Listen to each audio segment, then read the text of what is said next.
When this transfer student arrives at his new high school, he immediately becomes the king of all the girls' hearts. They're absolutely crazy about him and follow him everywhere. It's all because he's always number one at everything. He runs faster than anyone else and even puts an Olympic champion to shame. His cooking skills are also on another level. He can carve a rabbit out of an apple while the rest can only manage a pathetic imitation of a sashimi roll. And of course, the top school bullies can't let that slide. They shove the girls aside and surround him with their whole gang to settle the score. But just as their leader is about to land the first blow, Peter knocks him out cold with a single punch to the forehead, dropping him instantly. Another jerk tries to attack him, but Peter easily dodges every strike while taking out another guy with a sweep kick. Then one sneaky bastard pulls out a brick and attacks him from behind, but Peter sees even that coming and simply smashes the brick with his bare hand. Now all the girls are completely stunned and admire Peter even more, but none of them knows the truth. He's actually the greatest killer in history, hunted by the entire criminal underworld. Powerful organizations across the globe share a single deep-seated fear. They are all terrified of an individual named Peter. The shock lies in the fact that Peter is a senior citizen in his 60s,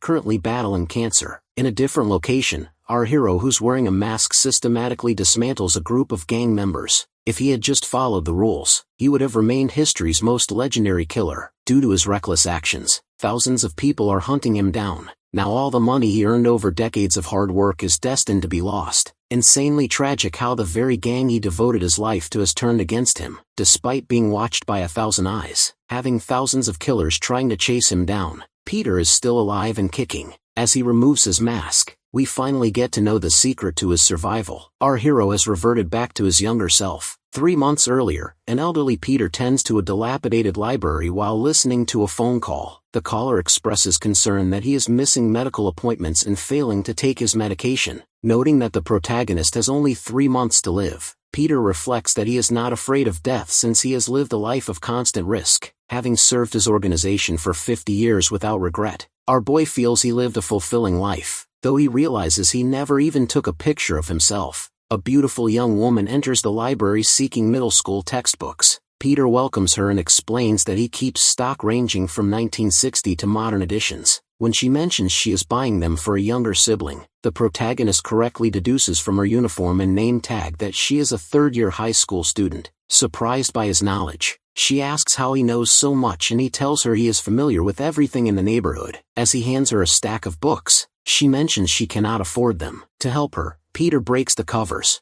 technically making them used items. When she tries to stop him, he notes that her eyes reveal how much she cares for her sibling. He advises her to be kind to her loved ones while she has the chance, as that is the only way to live without regrets. When she asks if he has any, the protagonist admits he does, suddenly recalling his daughter crying and the reasons he entered such a brutal profession. He tells her it is not too late to turn back, right as she leaps onto the table with a knife, intent on killing him. Peter offers to let her go if she tells him everything. Confused as to how he predicted the attack, she learns he knew she was lying since he recognizes every student in the area and the school she claimed to attend has not been open for 2 years. He adds that her perfume could not mask the scent of her blade, a smell he knows well from a lifetime of bloodshed. Realizing he has been toying with her, she tries to strike but hesitates, sensing that she is the one in danger. Scaring her with a fierce look, Peter gives her the books. Noting that he believes her about having a sibling, he realizes she is from the same orphanage he was raised in and that the organization is still using the same methods. He explains that if she fails this mission, she will become the target. Multiple goons enter the library and open fire. Peter realizes the girl is being held hostage and cannot act freely, especially as he is weakened by his cancer. A goon punches him, mocking the idea that a legend is being brought down by an illness.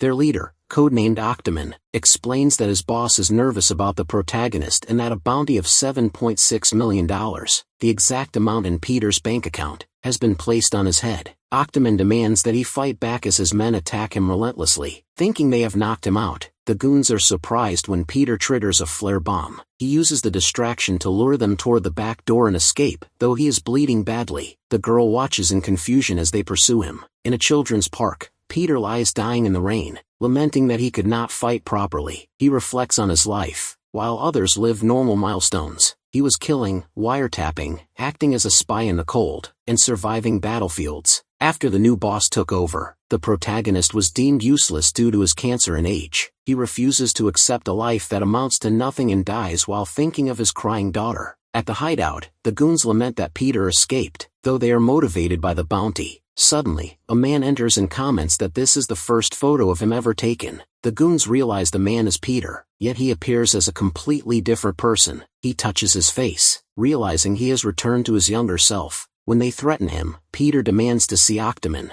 After a goon attempts to punch him, the protagonist breaks the man's hand with ease and overwhelms another with multiple strikes. He muses that first-class assassins can turn anything into a weapon, proving his point by using an octopus leg to defeat a guard. He beats another goon and tosses him into a cooking pot. Peter picks up the photograph of his old self and acknowledges the $7.6 million bounty. Realizing this picture is the only proof of his former identity, he lights a cigarette and burns it. The old Peter is dead, and as he looks forward, he is ready to return to action. Inside a moving car, Octomon reflects on the failure to capture Peter. He knows that an official bounty announcement is coming soon and realizes they must act quickly. The man sitting beside him dismisses the urgency, claiming that Peter's cancer should have already claimed his life. However, Octomon insists that as their senior, the protagonist should at least leave his vast wealth behind for them before passing away. Back at the hideout, Peter opens the final door and realizes that Octomon has already escaped. He calls him lucky before moving on.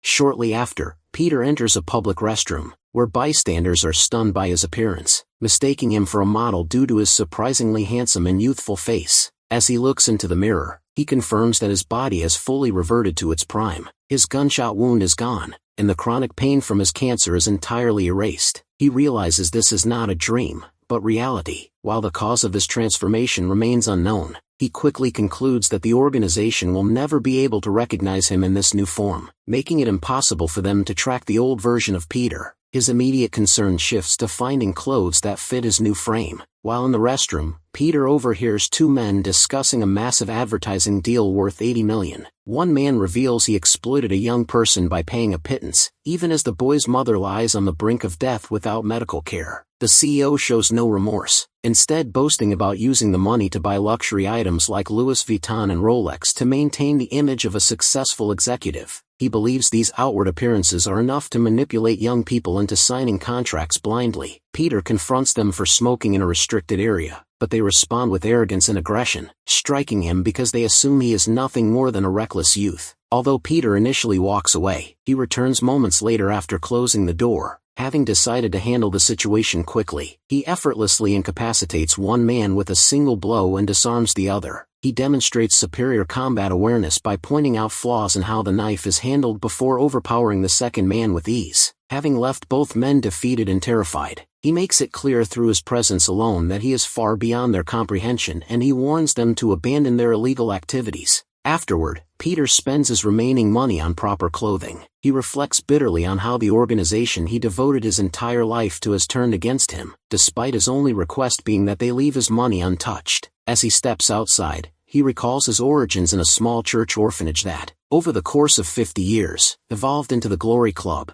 a massive global crime syndicate influencing politics and finance worldwide. This realization fills him with anger, and he decides that he will personally bring the organization to an end. Elsewhere, in a grim storage facility filled with butchered animals, a man confronts Octomon, questioning why he arrived alone. Octomon dismisses him as insignificant compared to legends like Peter. This provokes the man into criticizing the Glory Club for becoming arrogant and overdependent on the protagonist's legacy, warning that such confidence will lead to their downfall. Octomon shows no interest in the lecture and prepares to end the conversation, but the man reveals he has prepared an ambush, summoning several heavily built fighters from a top-tier private military company. Within moments, he effortlessly overwhelms them. Octomon demonstrates his strength as a rank B+ combatant specializing in full-body contortion and elite grappling skills, leaving the man terrified and helpless as he crushes his resistance. Returning to the hideout, Octomon inspects the aftermath of Peter's earlier encounter. He notices destroyed security systems and the absence of weapons,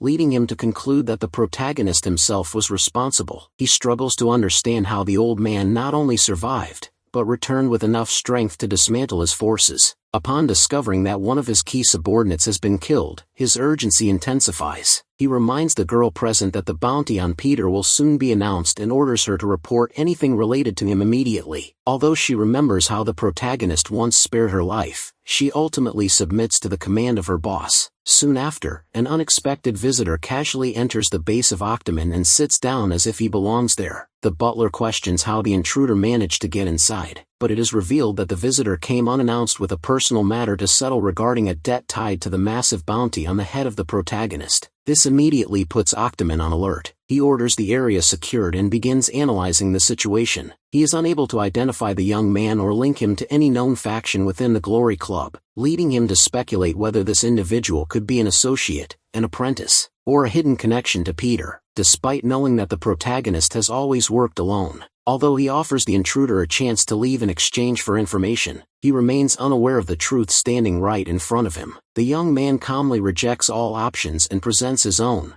revealing in that moment that he himself is Peter, now reborn in a younger body and ready to confront the organization that betrayed him. Peter reveals that he killed the two minions, wearing a confident grin while Octomon stares at him in complete confusion, because he cannot understand what the young man is talking about. Peter mocks his hearing before firmly repeating that he is responsible for their deaths. Octomon begins to question the situation, wondering if the kid is lying because if Peter truly killed them, then nothing about this encounter makes sense. He cannot grasp why someone claiming to be our boy would be attacking them in the first place. Giving the young man one final warning, the boss reminds him that they are armed with real firearms and tells him to stop pretending before demanding to know what connection he has to the protagonist. After noticing the girl from earlier gripping a knife, our protagonist decides the only way for Octomon to learn the truth is by forcing him to try and kill him. The villain finds the challenge amusing since killing has always been his specialty, so he orders his butler to shoot the young man while keeping him alive for questioning. Before the subordinate can pull the trigger,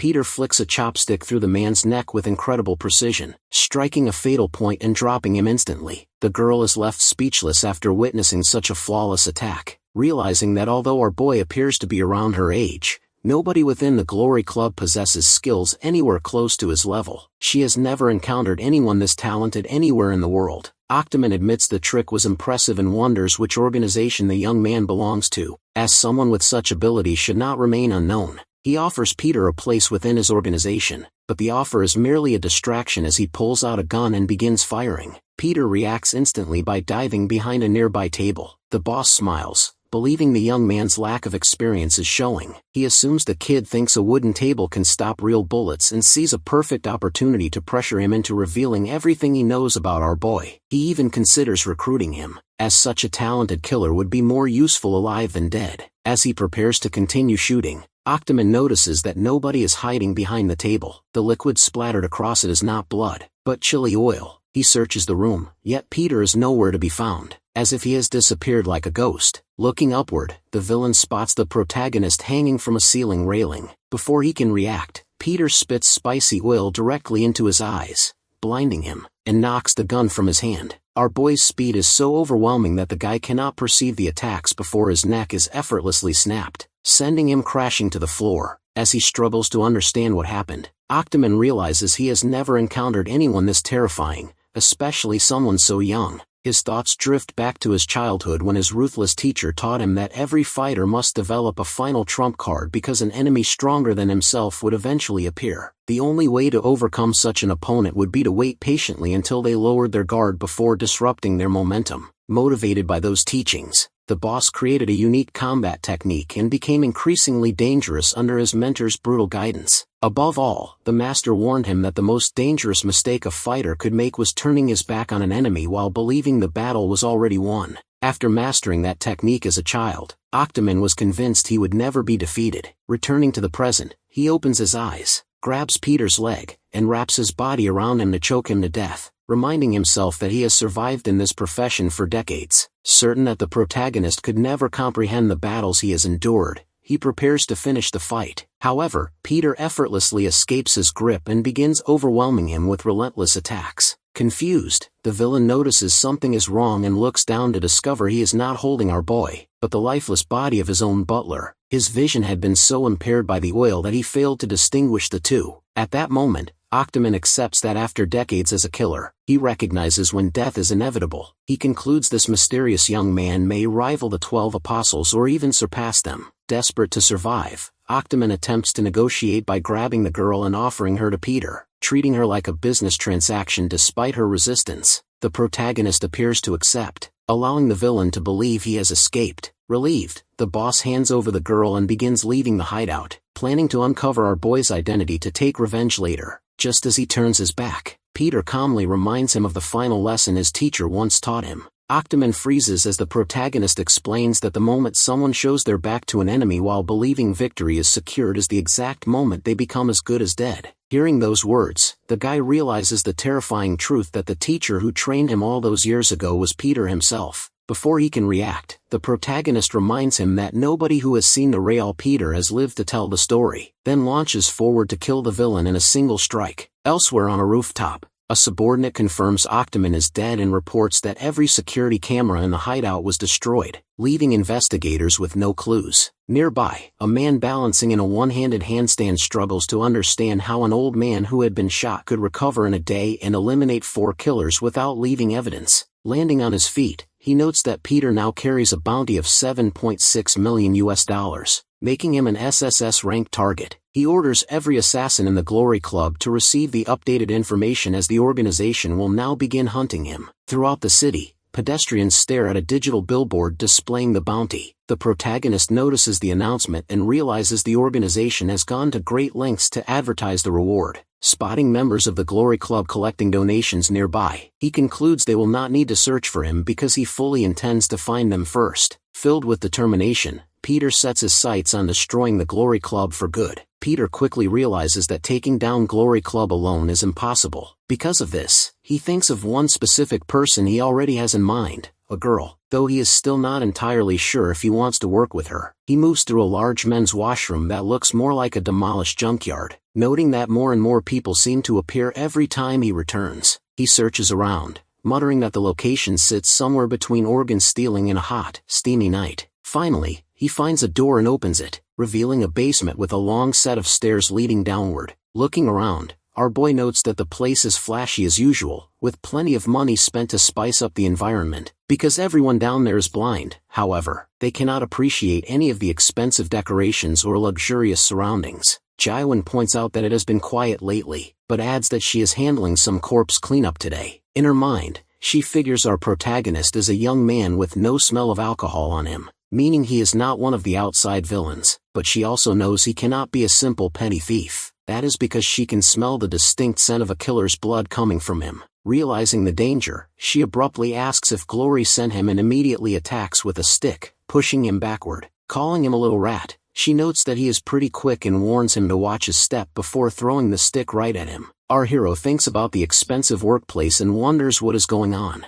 At the same time, he cannot help wondering how a blind person can fight like that, ultimately realizing she is probably faking her blindness. Our boy swiftly slams her hand down, honestly admitting that he is a little surprised because he did not expect Glory to employ someone this skilled in this day and age. He confesses that she actually got him a little spooked, but then notes that she is too soft, believing she feels hesitant about killing someone with a disability. Even so, he knows this confrontation can only end when one of them dies. Desperate, she calls out to her dog, Alexander, ordering him to bite the intruder. Instead of attacking, the pet walks right up to Peter and lets him pet it, leaving the woman completely shocked and surprised. Looking closely at him, she notices his skin is completely clean and the old man's smell has vanished. Wondering how this is possible, given he has only been doing this for about 30 minutes, she questions what he is trying to achieve. She demands to know if he is trying to uncover how the old man died, asking whether a gun, knife or poison was used, because she wants to become young again as well. Peter explains that he wants to follow in the old man's footsteps and, more importantly, find out how he died. When she asks if he intends to take on Glory entirely on his own,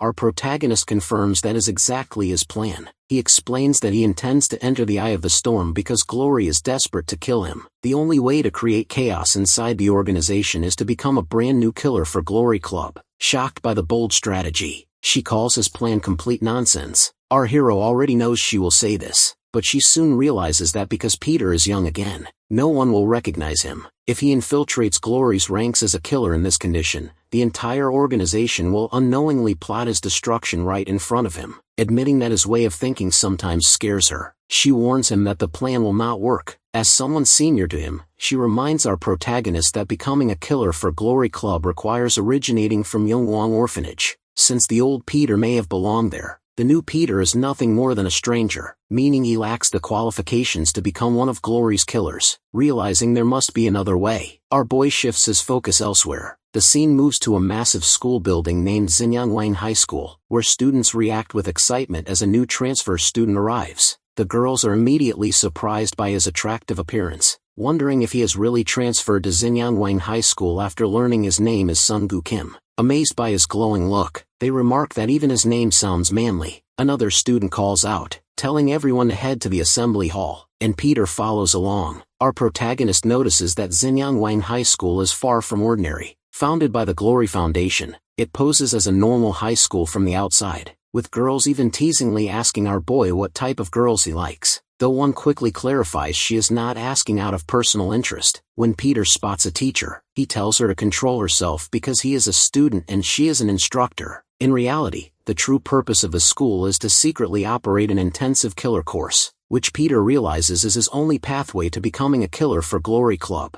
Inside a huge hall, students gather on a stage as achievements and awards are announced, including a girl who won 14 national dance competitions. Interrupting the proceedings, Peter recalls what he was told earlier about the killer class only accepting orphanage students, prompting him to ask if there is any other way to enter. He learns there is a rare exception, provided a candidate stands out enough to be accepted. Deciding to take that exact chance, our hero walks right onto the stage and taps the microphone. Introducing himself as the new transfer student, Sun-gu Kim, he announces that his only hobby and specialty is fighting, and then boldly reveals that he is a killer. The entire crowd reacts in shock, wondering who this kid could possibly be, and immediately starts thinking about scouting him themselves. Peter introduces himself by proclaiming he is a killer at hitting the books and wishes everyone a great school year, causing everyone to laugh at the joke while some students admire his confidence. A group of big guys pushes people aside to approach him, and one of them notes his plan worked while greeting him as the killer boy and asking if he was flirting with his Yejin.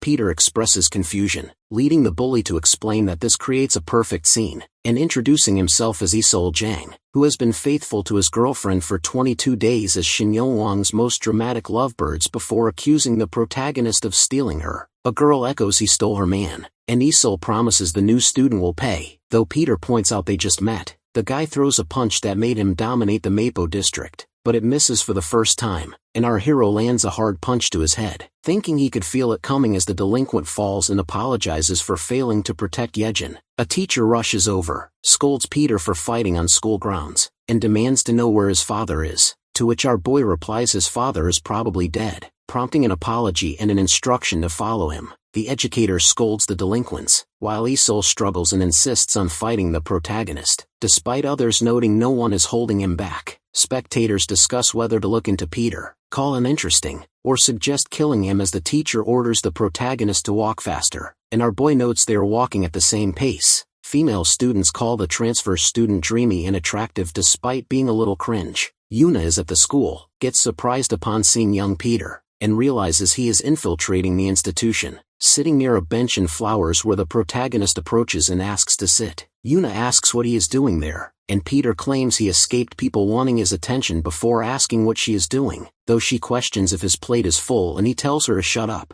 The protagonist brings up a past memory involving a flashback where young Peter showed her a picture asking if she wants to live and survive by identifying the old Peter as the man who killed Octoman as her ticket to survival, asking why she is still after him if he kept his promise. Yuna notes that Glory organized close monitoring around her because of him, and asks if he knows how difficult things are, while the protagonist remarks there is no getting through to her, and that surviving and eating burgers is the least she could do after he let her live. The young woman argues her mercy caused trouble, and Peter replies she does not understand the cruel crew and awful place this is, or who he truly is, asking what she can accomplish as an outsider as she picks up her plate to leave. The protagonist asks her to help him because he needs all the help he can get, and believes she has joined his side, telling her he will be in touch, and shocking her by calling her by name before disappearing. The Xingyang High School Sports Festival begins, featuring track star Jonathan who holds the 400-meter record. but retires his title because the new transfer student is unbelievably fast, leaving a losing competitor being comforted by a peer. While girls gather around Peter with excitement, the protagonist passes a vision test with a board showing numbers 4 and 8,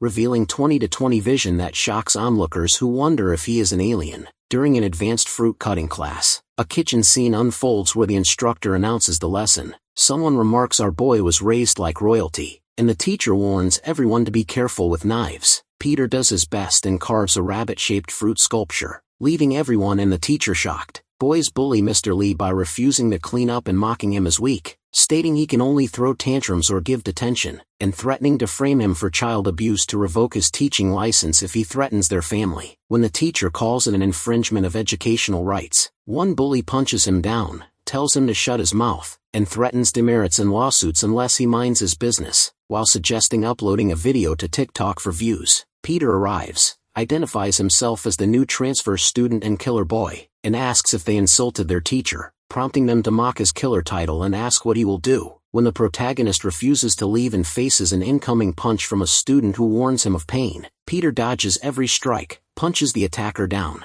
and shatters a brick thrown by another opponent with his bare strength, causing the bullies to beg for forgiveness and promise revenge. The protagonist checks on Mr. Lee, who appreciates the defense, but scolds him for fighting on school grounds again, calling him by name as he moves toward a phone. The educator realizes Peter is not ordinary because his cup did not spill a single drop during the fight, asking where and why he learned to fight like this. The protagonist thinks about wanting revenge on the Glory Club for taking his house, family, money, and everything away, deciding he might as well be dead. Mr. Lee asks Peter to join the volunteer club, noting he has been waiting for the protagonist to approach and observe his performance in the race, vision test, and fruit sculpture. The teacher reveals Peter is Glory's killer coach and welcomes him to Xian Yang's killer training class called the Volunteer Club, where selected students learn to become killers and where Glory trains and creates them. Peter enters expecting a volunteer club, but finds an ordinary school with ordinary students, making our boy wonder if this is the right place. Mr. Lee announces a new volunteer starting today. Yuna Lee, who is present, wonders why Peter is there and hopes he does not act too friendly. When our boy winks at her, she grows confused, initially thinking it was just something in his eye before wondering if it is a signal that he will kill her. Peter introduces himself, appreciates the warm welcome, and thinks the club looks too ordinary for killer training, while the girl considers the welcome meaningless.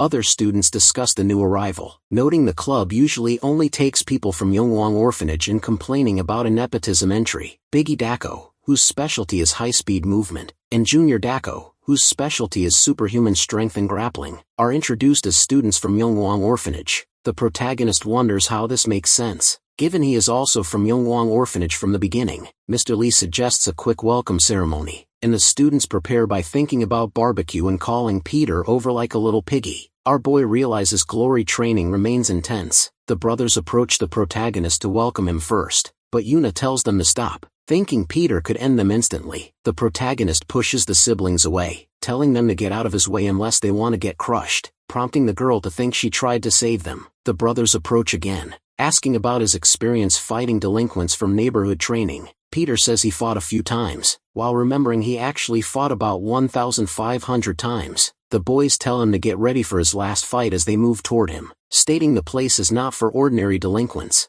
and that someone like the protagonist does not understand what they risk their lives for to become a legendary killer like Apostle Peter, adding there is no place for a lazy napper dressed like him. The two boys attack, but Peter slides backward and positions himself in front of them, finding it exhausting to listen to both finish each other's sentences, and tells them to come at him. The brothers think he has a death wish and move forward, saying he does not know they spent 18 years doing this, while our boy remembers he has been doing it for 65 years. The siblings strike again, and someone tells them to go easy, to which they reply they only used half their strength. The other students clap, saying the new kid could not land a hit and ran away out of fear, making it nothing. Peter passes through a narrow lane, and Yuna calls out from behind, asking if he thinks he is better than the others as a volunteer club member. The protagonist says he has no idea what she means, but she insists she cannot fool him because she watched the whole time, remembering how every punch the boys threw missed while Peter did not even clench his fist. The protagonist says he always does his best, but she calls him a liar and offers proof, noting he has not shed a single drop of sweat unlike the two fools. She pins Peter against the wall, asking what his plan is and what he is hiding, since sneaking into the school and hiding his true strength is suspicious. The protagonist asks if she really wants to know, and when she tells him to just answer, he slips, sits on the ground, and says they will take a rain check because it is time for lunch. Yuna watches him leave and notes that it is midnight. The scene shifts to a bus driver holding a cup of tea, thinking the sun always shines after a storm because he received a customer who booked the entire bus for about 743 million KRW, making it his lucky day. He looks ahead,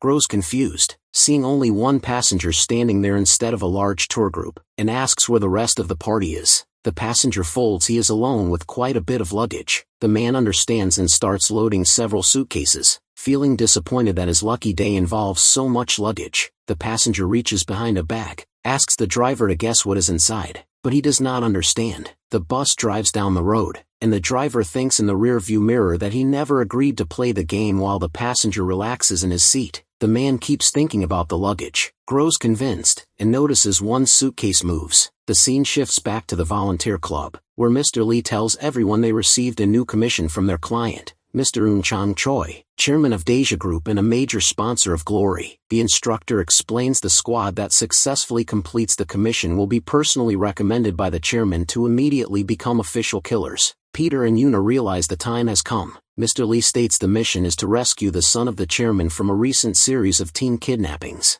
A student asks why the leader does not call the police, and the teacher explains he wants revenge instead, telling them all they need to do is rescue the son. The students discuss whether to accept, pointing out it normally takes 2 more years to become official killers, and that completing this mission skips that step, though some feel bad about it and question why such an important mission goes to them instead of experienced killers. Mr. Lee tells those students they can stay behind. The brothers step forward to participate, noting they have additional teammates tagging along, specifically the nepotism entries and weaklings. Yuna raises her hand to go, and the protagonist volunteers as well. She tells Peter to stop copying, but our boy explains his hand was up the whole time. Yuna reminds him the commission is for volunteer club members, and the protagonist replies he is a member even through nepotism. Everyone announces they are ready, and the mission site is revealed to be an amusement park. Upon entering the amusement park, the Dako brothers grow confused by the carnival attractions and the people wearing sparkling outfits, with Junior wondering why they wear swimsuits outside, and Biggie admitting he does not understand. Yuna tells them to stop staring as she thinks about Mr. Lee briefing them that Chairman Choi's son was kidnapped there. Meanwhile, 2 girls approach Peter to ask for his phone number and if he uses TikTok,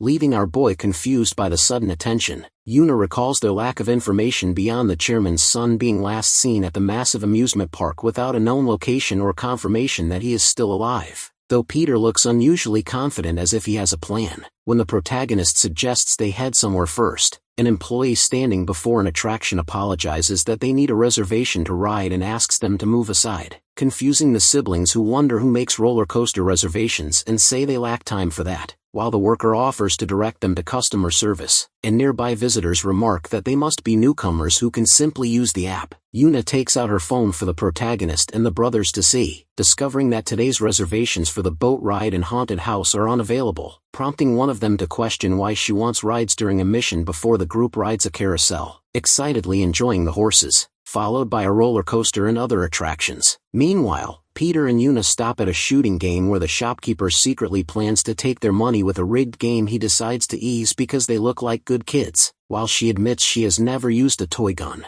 Instead, the protagonist and she win several giant stuffed teddy bears, thank the man, and leave. Peter points toward another attraction, while the brothers call for him to join their great time, leading the protagonist to watch and think it is likely their first amusement park visit and childhood experience like his own, hoping they enjoy it fully before any chance ends. Later, Yuna sits alone under a shady tree eating a lollipop, checking her phone, and realizing the others forgot the mission because they are not ordinary children playing around when the AirPods of Yoonjul Choi appear on her tracking app signal pointing to the women's restroom, making her wonder if someone picked them up or shares the name, and though she considers backup, she investigates alone. Inside the normal-looking restroom, the signal comes from a girl, so Yuna smiles to avoid looking suspicious and politely asks about the AirPods, which frightens the stranger into calling her boyfriend and claiming she tried to grab her from behind, shocking the investigator who did nothing of the sort as the man confronts her about messing with his girlfriend, though the girl tells him to stop because Yuna only wanted to apologize, but he insists on teaching the intruder a lesson first. Meanwhile, Biggie asks if anyone has seen Yuna. Junior assumes she is stuffing her face, and Peter has not seen her either while believing she can handle herself. Back to Yuna with a lollipop in her mouth fighting the boyfriend. She jumps onto a bench, exchanges punches, and nearly pushes her lollipop stick toward her ear before stopping herself upon realizing she got ahead of herself, calmly asking the frightened girl where she got the AirPods, and the teenager nervously begins to answer. Back to Peter. People whisper and point as Yuna runs toward the protagonist and the brothers to report finding the location where Eunjul's AirPods were last detected. The protagonist notes they found their destination because an amusement park's countless attractions make a secure place where screams go unheard the easiest spot to make someone disappear. And after checking the sold-out haunted house reservation list and noticing not a single person entered all day, Peter decides they are heading to the haunted house. As the group walks inside and the door creaks open, the brothers stop fooling around to take the lead and watch the protagonist back, while Yuna reminds them they insisted on leading, and Peter realizes something feels strange because he cannot sense a single person inside, telling everyone to be ready for anything when she asks what he means. The protagonist realizes their mission begins and is already halfway complete, recalling Mr. Lee's briefing that rescuing the hostage and eliminating the culprit first requires getting kidnapped themselves, causing everyone to deliberately lose consciousness, collapse to the ground, and close their eyes as Sangdo Park walks toward them.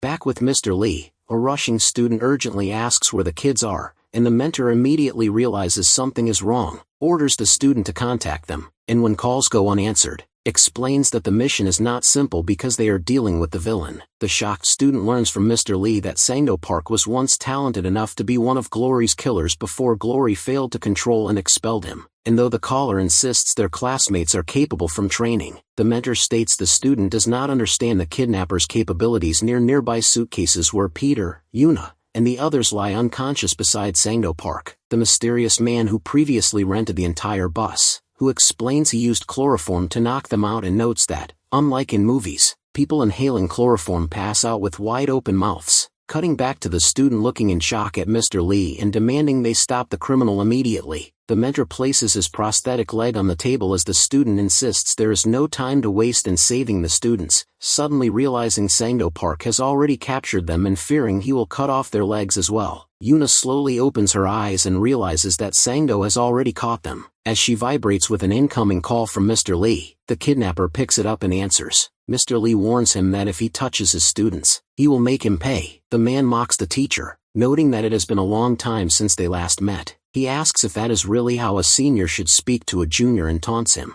asking if he is afraid he will cut off the student's legs just like he cut off his. This sends Mr. Lee into a rage. The kidnapper suggests a game, challenging him to guess how many of the student's legs will remain intact by the time he arrives. He promises that if he guesses correctly, Chairman Choi's son will be released, but he warns that the consequences will be different if the guess is wrong. As the students watch, Yuna wonders why Mr. Lee sounds so frightened. He demands to know where the kidnapper is hiding, and upon hearing him call out to her, one of the Dako brothers remarks that because she and Peter are weaker, the man is bound to target them first. He tells Mr. Lee to hurry because the fun is about to begin. Meanwhile, Yuna notices Peter lying beside her with his mouth open and cannot believe he is actually sleeping. Having no other choice, she removes her sock and pokes his face with her toes to wake him. Peter immediately asks what she is doing, revealing he was never asleep. Yuna quickly claims she was trying to wake him, to which the protagonist asks if she really intended to do so with the smell of her feet. Yuna tells Peter to follow her and uses the skills she learned during training to free herself. The protagonist watches her, and when she expresses surprise at how he freed himself, Peter explains that he stayed ready in case the kidnapper tried anything dangerous. Yuna warns him that this is not an ordinary kidnapping, as the man previously had ties to Glory. The protagonist says he already knows this and asks if she enjoys gambling,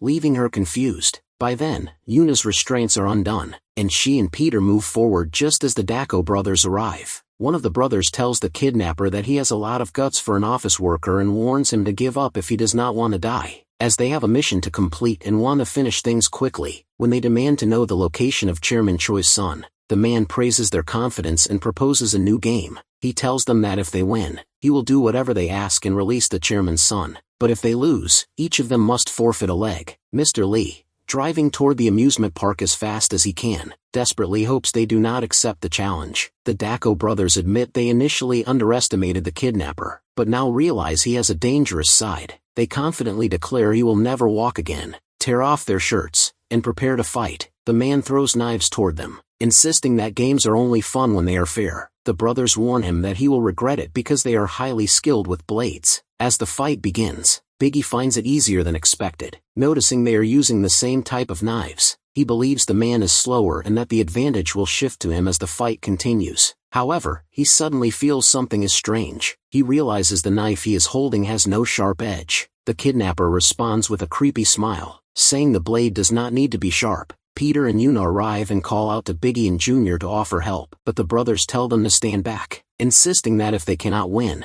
the others cannot either. The brothers explain to the man that he does not understand their life goal. They recall their time at Yongwang Orphanage and the final graduation challenge known as the Hell Period, where they spend an entire month in an isolated forest without food or water, given only a single bullet. They explain that thousands of vicious beasts roamed the area, and the children often betrayed each other or gave up. The brothers, however, refused to die a pathetic death and kept their bullet until the very end, believing it would change their fate. When a massive bear appeared, they fired their only bullet. They were the only 2 survivors out of 181 children in their cohort. They further note that Peter set a record 58 years ago by completing the Hell Period without using his bullet at all. Returning to the present, the brothers explain that they have spent the last 10 years trying to become a legend like the protagonist, and they view the kidnapper as nothing more than a stepping stone. They charge at him, with Biggie grabbing him to hold him in place. Junior leaps into the air to thrust his knife toward him, but the man simply grabs the attacker's arm and states he will take the arm instead. When Junior tries to stab him, he snaps the knife in half. He mocks them for thinking they could be like Peter. The kidnapper then reveals his true weapon, a heavy Nepalese kukri, explaining that he has trained with it his entire life and that it is thicker and faster than a normal knife, making it the perfect tool for a killer. A caption identifies him as Sangdo Park, a former glory killer with an A rank rating. The brothers struggle to comprehend how he wields such a heavy weapon effortlessly. He rushes them, strikes them repeatedly, and sends them flying. Realizing the man is a monster, they urgently tell Peter and Yuna to run.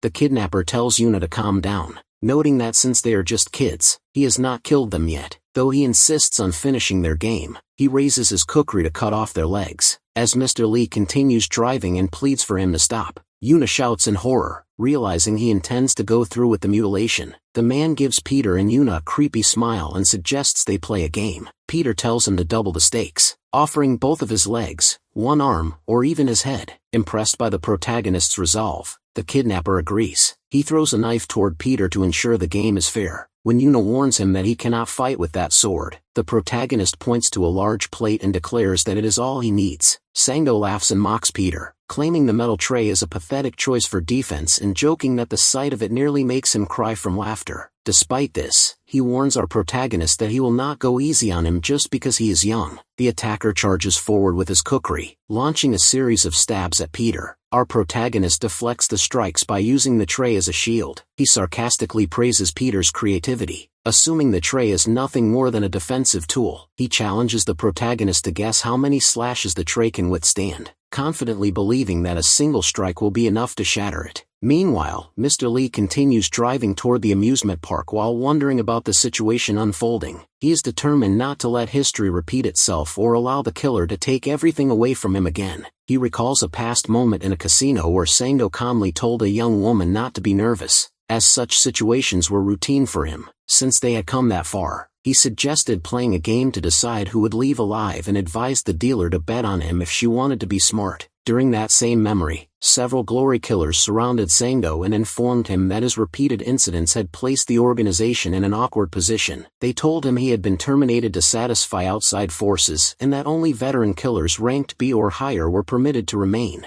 Everyone present believed it was impossible for the attacker to defeat 5 B-rank killers at once. However, as Mr. Lee watched, he drew both of his swords and displayed abilities far beyond those of an ordinary human. He cut off Mr. Lee's leg, ending his career as a glory killer. The driver realized then that it did not matter how strong their own weapons were because once the man had his swords in hand, the battle was already lost. Back in the present, Sangdo swings his kukri, which slices the metal tray cleanly into 2 pieces. He taunts Peter, telling him he was lucky and that his little shield is now destroyed. Yuna realizes the situation is becoming dangerous and feels she must help Peter. Our protagonist calmly remarks that kukris are typically blunt weapons rather than sharp knives and admits surprise at how sharp the assailant's blade actually is. She suddenly understands that Peter never intended to use the tray as a shield. Peter thanks the killer, noting that he has just provided him with the perfect weapon. She realizes that the protagonist intentionally waited for the tray to be split so he could use the sharp pieces as blades. Sangdo admits that Peter is not bad and suspects he is trying to prove he is more than an ordinary kid. He begins to wonder if the recent events are merely a coincidence. He remembers being certain that he landed a perfect slash earlier, but our protagonist stepped back at the exact moment, survived, and had the tray split perfectly, concluding that it cannot be a coincidence. The attacker warns Peter that his tricks will not work on him. He decides to test whether the boy's actions are planned or lucky and attacks again. He is convinced he finally landed a clean hit and felt the blade cut through flesh, but when he looks again, he realizes he only sliced through a pillow. Sangdo is stunned to find that Peter has already slipped behind him. He realizes that if he had not blocked with his hand, our protagonist would have sliced open his neck without hesitation. He also understands that the broken tray cannot cut through thick clothing or defend against his weapon, which is why Peter targeted his exposed neck. As he struggles to keep up with the protagonist's movements, the killer wonders if the boy is even human. The fight continues as Peter keeps dodging and counterattacking. Yuna watches closely, noting that the assailant's kukri is heavy enough to cause death with a single direct hit, yet the weight makes him slower than our protagonist. She realizes that if the battle continues long enough, Peter is bound to win. Sangdo suddenly changes his style, claiming the right equipment is needed to catch his prey and reveals hidden blades sliding out from inside his kukris. By abandoning the extra weight of the main weapons, he becomes much faster. Yuna notices that the fight has changed, though she finds it strange that the attacker is swinging blades that are normally meant for stabbing. He charges and yells for Peter to die, but as he thrusts a blade forward, it suddenly slips from his hand. The killer is stunned, and our protagonist calmly asks if he can no longer feel his hands. Sangdo realizes the truth. Peter was never aiming for his neck, but was targeting his hands from the very beginning. When the attacker demands to know what happened, our protagonist explains that he has severed every muscle, tendon, and nerve required for the man to use his hands, specifically naming the extensor muscles, adductor muscles, median nerve, radial nerve, and ulnar nerve. Peter reveals that he never intended to kill the killer from the start. He, unable to understand what is happening, realizes Peter is no ordinary kid, and becomes convinced that the boy has killed countless people before. Our protagonist reminds the attacker of his earlier claim that a metal blade could never defeat his weapon, tells him the tables have turned, and declares that he is going to defeat him with the very thing the killer underestimated. Sangdo looks back on his teenage years when constant bullying defined his daily life. His tormentors frequently taunted him, finding his suffering amusing as they asked if he wanted more. Because of this, he spent his days consumed by a murderous rage, yet he lacked the strength or courage to fight back. Everything changed after one incident where his bullies promised to stop if he could defeat 2 dogs. In that moment of despair, he wished for death, but a suggestion to play a game suddenly made his heart race. His body moved on its own accord, and he discovered that betting his life on games made him stronger. The resulting surge of adrenaline and dopamine turned gaming into a drug, and from that point forward, he never lost a fight. Back in the present, Peter wraps a broken metal tray around his fist and hits Sangdo with a powerful punch that knocks him backward. As the tray hits the floor, the antagonist stares in disbelief, desperately wanting Peter to stay away. Sangdo grabs a grenade and points it toward nearby suitcases, revealing that they contain the kidnapped children, including Chairman Choi's son. Yuna immediately realizes the children are inside those bags, and that detonating the grenade in a place lined with gas pipes will kill everyone. The kidnapper threatens that they will all go to hell together, and orders Peter to kneel and beg for his life. Before the antagonist can react, Peter forces the grenade into his mouth. While the kidnapper wonders how this happened, Peter explains that anyone who has used a grenade understands the danger once the pin is pulled. Peter tells him to keep a tight grip on his jaw to survive and mocks his method of intimidation. The antagonist panics with the grenade in his mouth until Peter knocks him backward and calmly replaces the pin. Peter tells him to stop crying because the fight is not over. Seeing the situation, Yuna worries about what the kidnapper will try next and tells him to wait. Once the grenade is removed, Sangdo desperately begs for a tie, promising to keep his actions secret and release all the children if he is spared. Mr. Lee then bursts through the door and is stunned to see the once terrifying kidnapper begging for mercy. Peter casually asks the man about the whereabouts of the pretty Sama girls. The commission concludes with a safe rescue of all victims. including Chairman Choi's son. Sang-do continues to plead for a draw even while being restrained. Having run away from the organization 13 years prior, the legendary killer proves far less threatening than his reputation suggested. He is eventually zipped into a body bag for transport to Glory headquarters. Still begging for a tie as the bag is sealed, Mr. Lee reflects that his own career-ending nightmare has concluded. He realizes that Peter and the Dako brothers were responsible for the antagonist's defeat and decides not to dwell on the lingering questions about the fight. Before leaving, Peter reminds Yuna to cover up with a blanket to avoid catching a cold. After completing the commission, the Dako brothers officially become killers, though they are disappointed to receive only D-rank cards given that Sang-do was at least an A-rank or S-rank target. As an elevator descends, they grow nervous about their destination, fearing they might be killed. When the doors open, they are met by several tall, muscular women. They attempt to close the doors and pretend to be the wrong people, but one woman steps forward and explains she has been waiting for them. The brothers quickly change their demeanor and accept the welcome. The woman leads them inside, noting the chairman's interest in them due to their role in rescuing the Deja Group's successor. They are treated to a feast in a luxurious dining room, where the woman explains that the chairman has ordered staff to cater to their every need. They are also given custom-tailored suits. The brothers feel proud, boasting that Peter and Yuna are lucky to be there with them. When the woman mentions the biggest gift is in the next room, they find a vast collection of high-quality rifles and munitions. The chairman allows them to take whatever they need. The brothers decline the guns at first, but then decide to select a few rifles. Yuna notices high-value Damascus knives, but declines to take one, feeling she did not contribute enough to the battle. Peter surprises everyone by choosing only a fountain pen. The woman and the others are baffled by his choice. Assuming a younger man would want more impressive equipment, Peter simply notes that he is familiar with such weapons. Shortly after, the woman receives word that the chairman wants a private meeting with Peter. The brothers complain about being excluded, but the woman explains the invitation is for Peter alone.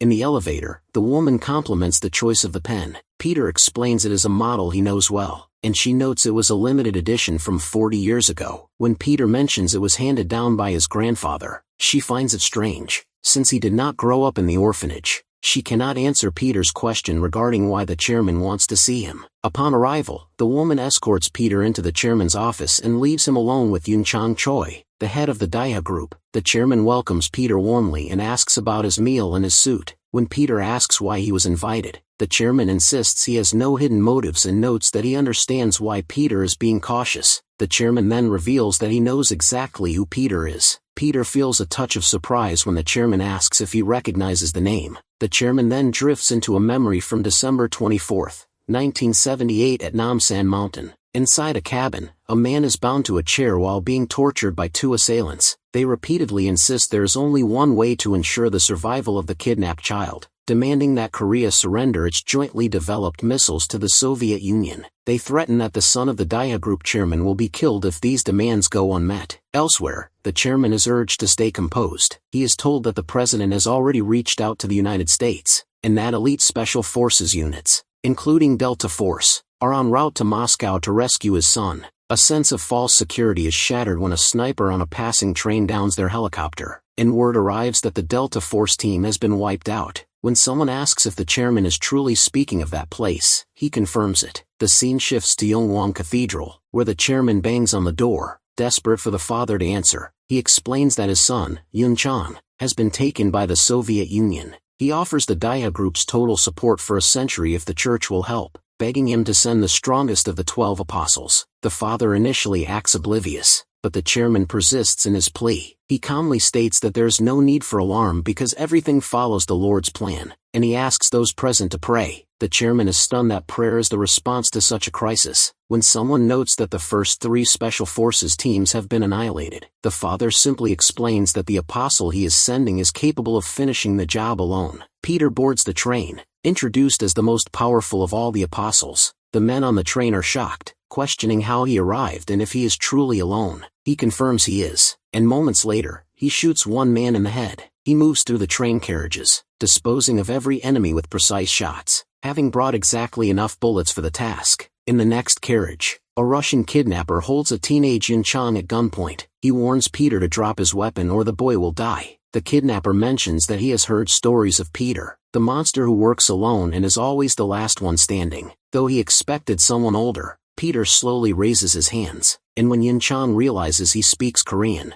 he whispers for the boy to lower his head when he counts to 3. The kidnapper demands they speak Russian, but Peter begins his count. At 3, the kidnapper tries to fire, but Peter flicks a coin through the forehead of the assailant, killing him instantly. He tells him to go back to speaking Russian before saying goodbye. This man is identified as a KGB lieutenant colonel. After the rescue, Yun-chan thanks Peter. He lights a cigarette, and when the boy asks if he is Korean, Peter places a hand on his head. He clarifies that he did not come for the boy personally, but to save the future of the Daiha group. He tells Yun-chan to get up because they have a long journey home. The boy looks at Peter with deep admiration, finding him incredibly cool. In the present, the chairman reflects that he is alive because of Peter. He has kept the face of his savior in his memory for 40 years. Looking at the current protagonist, the chairman assumes he must be the grandson of the man who saved him. Peter quietly exhales in relief that the chairman does not know the full truth. The chairman notes the remarkable resemblance, having never heard that the original savior had any family. Peter thinks to himself that it has been a long time since anyone spoke that name, and he is glad to know the boy survived to become a successful gentleman. When the chairman asks why Peter only chose a fountain pen from the armory, he politely says the chairman's kindness is enough. He insists that he cannot let his savior's grandson leave empty-handed and offers a token of appreciation, the St. Petrus 44. He explains that the motorcycle has the world's highest speed record of 327.59 mph and a stealth function that makes it invisible to GPS and security cameras.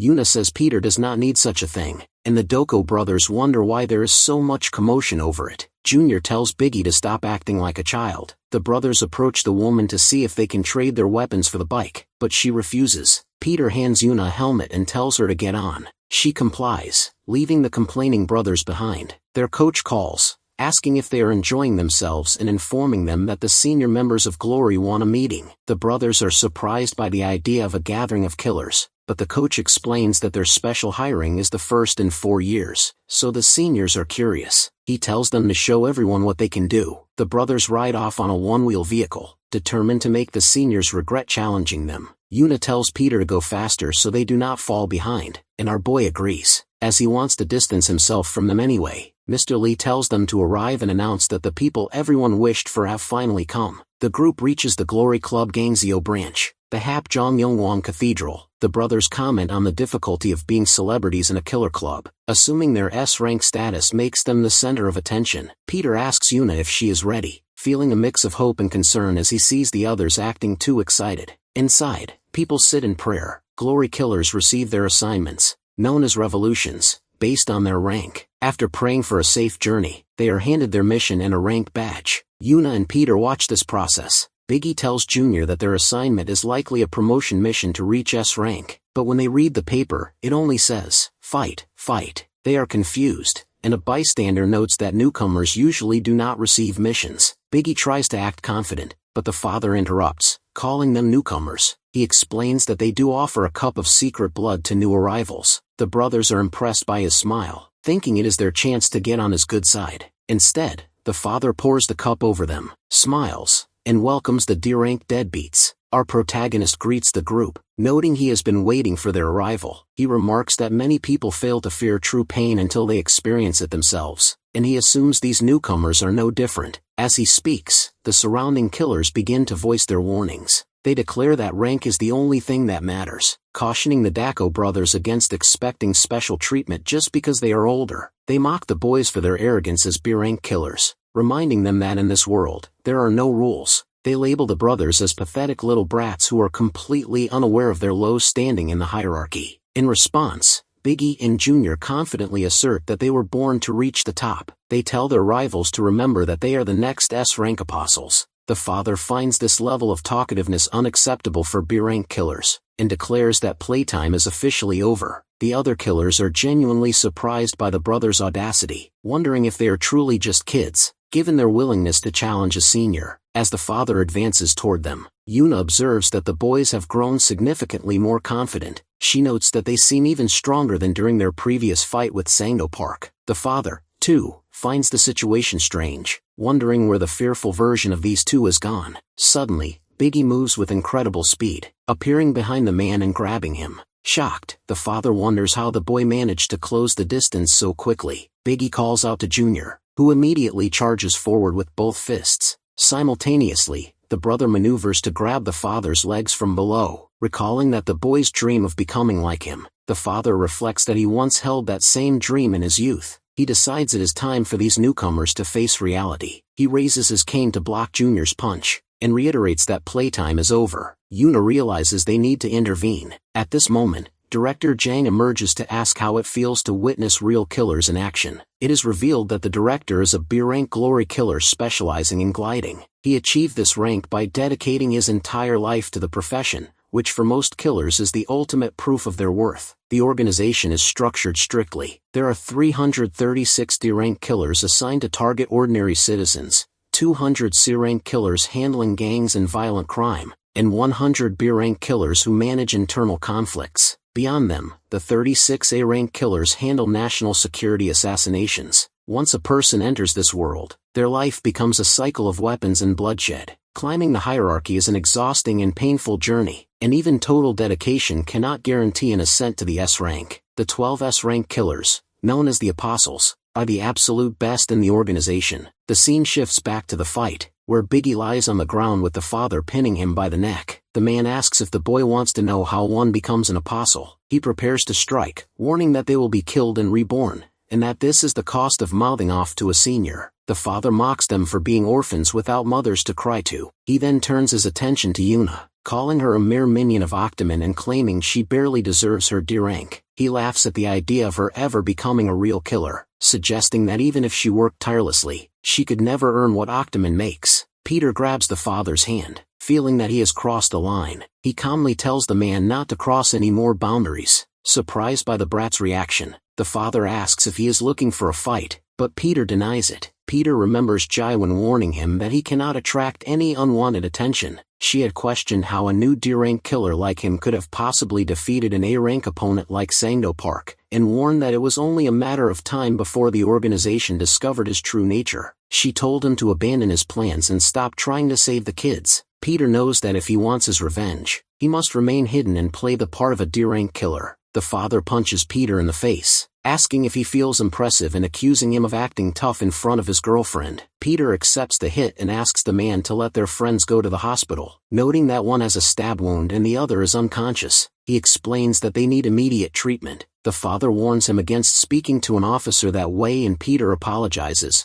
promising not to forget the lesson. Satisfied, the senior decides to end the confrontation, but demands they surrender their volunteer licenses. He tells them they can come back for them once they are ready to challenge him. The four leave the cathedral, confused and worried about how to explain the loss of their licenses to their coach. Biggie apologizes for failing to protect them, though he notes that their interference could have led to more serious injuries. He assures them that licenses can be replaced and admits he did not want them to see him in a weak moment. Peter puts on his helmet, calls Biggie captain, and suggests they go get lunch. While riding his bike with Yuna behind him, she asks what she can do to become stronger. Peter finds the question silly, but when she asks if he is upset, he clarifies that there is no reason to be. They lost their licenses because they were weaker, and he believes it was an inevitable outcome. Yuna remains annoyed, admitting that it felt satisfying when they managed to fight back earlier. Back in the cathedral, two men discuss the satisfaction of crushing those brats. They assume the kids are already packing their bags to look for other work. They mention the tall, handsome boy, noting that despite his age, the look in his eyes was truly vicious. At that moment, Peter enters the cathedral. They mock him, asking if he has returned for another beating or to repent. Peter simply sits on a bench to pray. They continue to taunt him about his earlier defiance, warning him that he will soon understand how frightening the world can be. Peter remains calm and tells them that is exactly why he is there. He informs them that tonight, for the first and last time, they will meet an S-rank killer and witness what an apostle can truly do. One of the two men mocks Peter, questioning what an upstart like him could possibly achieve. Having spent 14 years in the business, the man claims he has never seen anyone like our boy, and decides it is time to teach him a lesson. He orders Mr. Zhang to give Peter a proper beating and send him away. Mr. Zhang pauses, looking closely at Peter. He notes that the boy is merely a high schooler and a D-rank nobody whose name he cannot even recall. Peter stands completely still, appearing entirely defenseless with no weapon other than a small rosary. Despite this, the assailant senses that something is wrong. The look in the protagonist's eyes is not that of an ordinary D-rank kid. While the others wonder why the senior is spacing out and if he has been intimidated, He tries to convince himself that our boy is just an ill-mannered kid with a piercing gaze, and that his instincts are playing tricks on him. Mr. Jong explains the unspoken rule of the killer world, which grants a senior the right to execute a junior found conspiring against them. He tells Peter that he will throw a book, and the protagonist will instinctively block it with his arm. Just as predicted, Peter blocks the book with his arm. The senior immediately strikes. Assuming the protagonist is open, he expects our boy to bend over in pain after being hit. As human instinct dictates, someone will naturally grab an injured area. However, the attacker reveals that his target was never the protagonist's side, but his eye. The attack is not ordinary. The rosary in Peter's hand breaks apart, and he uses the beads as a weapon, wrapping them around the assailant's neck and pulling with enough force to cause a deep cut. As the others watch in confusion, the senior stands frozen and trembling. He explains that he cannot continue because he feels as though he has already experienced this situation countless times. After decades of combat, he has developed an innate ability to sense a losing battle before even drawing his knife. Yet, this feeling of doom is unlike anything he has ever imagined. Overwhelmed by fear and a sudden desire to die, he apologizes and begs Peter for forgiveness, promising never to repeat his actions. Peter acknowledges that the ability to sense death is a basic skill for a killer, noting that the senior is quite capable in that regard. Meanwhile, the other man is shocked and cannot understand why Mr. Jong would allow himself to be intimidated by a kid. Jaiwan arrives in a car with her dog and wonders what could have possibly gone wrong for the senior. She asks Peter why he picked a fight and warns him of the consequences if he gets caught. The protagonist remains calm, assuring her that will not happen. She realizes that the man Peter defeated was a B-rank killer, and the humiliation of losing to an 18-year-old high school student is something he will never be able to admit or overcome. She offers Peter a ride, but he ignores her and leaves on his motorcycle, leaving her frustrated after she followed him out of concern. The Dachau brothers worry about how Mr. Lee will react when he discovers they lost their volunteer licenses. They imagine him scolding them and calling the licenses as valuable as their own lives. Just as they fear his reaction,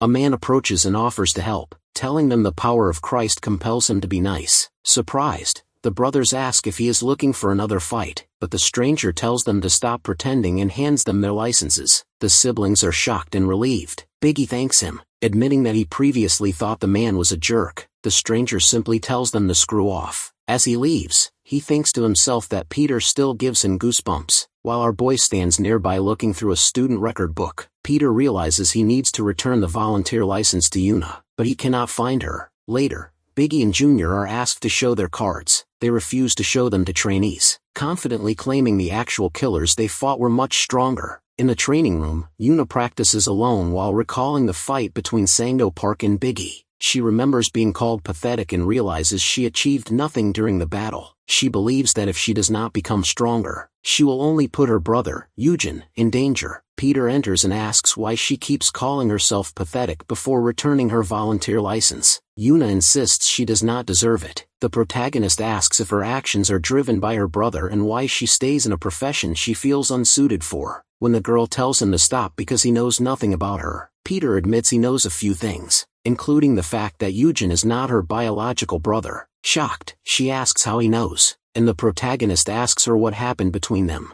Yuna recalls her past, remembering when Eugen tried to spend time with her and called her family. She had rejected him, telling him he was not her real brother. She explains that she never truly had a family since being abandoned in a subway locker as a baby and brought to an orphanage. To avoid the pain of abandonment, she refused to form relationships and often wished she had died. She remembers being shot during a mission and bleeding heavily. The doctors refused to treat her because it was not worth the expense, but her brother begged them to save her. Yuna believes she should have died, but she wakes up in a hospital room, told by a doctor that her survival was a miracle. She learns that Eugen refused to leave her side and insisted on saving his sister even at the cost of his own life. When she finds him in the hospital, he is in critical condition, but still only cares about her well-being. She realizes she was wrong to push him away and that he is the one person who truly cares for her. When she hears doctors complaining about the cost of his blood packs and suggesting they get rid of him, she begs them not to abandon him. She declares that she is his sister and vows to repay every penny of his treatment. Back in the present,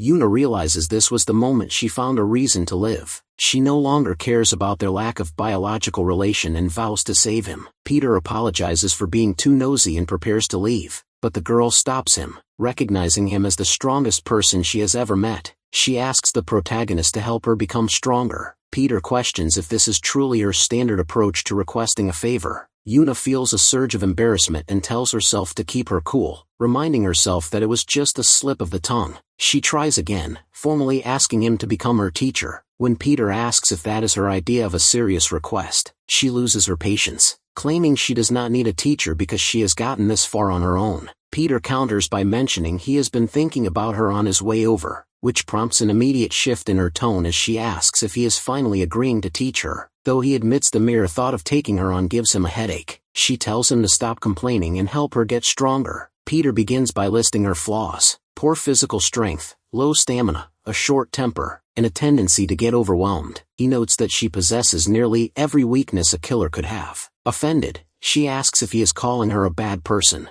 Instead, he explains that despite those drawbacks, her eyes are perfectly suited for killing. He points out that from start to finish, she never averts her gaze from a fight. As she thinks back to her experiences, including the battles involving the Dako brothers and her encounter with Sangdo Park, she realizes he is right. She subconsciously memorizes every movement she sees. Peter compares her vision to that of legendary baseball players, noting that her ability to track minute details in high-speed combat exceeds even theirs. He admits he was genuinely surprised when she tracked Sangdo's finger movements during their fight. When she asks why he is suddenly handing out compliments, he simply states, "It is the truth." He tells her he knows of a weapon that can turn her weaknesses into strengths and allow her to defeat any opponent. As he holds out his hand, an object begins to glow. The narrative shifts to the Dako brothers, who are busy smelling their earnings. Noting that deranged killers make $1,000,000 weekly, they speculate that apostles must earn at least 10 times that, though they acknowledge that money is mostly irrelevant to those who can get whatever they want. They discuss buying new headphones. While Peter wonders where Yuna is, the brothers explain she is likely at her part-time job, which surprises Peter, as she has been working there for nearly 2 weeks, cleaning up blood and gore after missions. They admire her mental fortitude, noting that they find the work too gruesome to handle. They also speculate on her finances, with one suggesting she spends it all on food because she has the appetite of a beast, while the other claims she saves by eating free school lunches. Peter ignores their chatter, convinced that something involving Eugen is forcing her to stay silent about her money. A message from Yuna arrives, asking them to bring a scarf despite the spring warmth. They arrive at a freezing 20-degree below zero factory, where Yuna reveals she is there to train with the glowing weapon Peter showed her, or rope dart. Peter explains that this traditional wushu weapon becomes more destructive with speed and spinning momentum, making the user's next strike unpredictable. The brothers dismiss it as a toy compared to guns, but Yuna proves them wrong by launching the dart straight through a thick block of ice. Even after she shreds multiple blocks with a single swing, they remain skeptical until they see the results and scramble to look up the price of the weapon.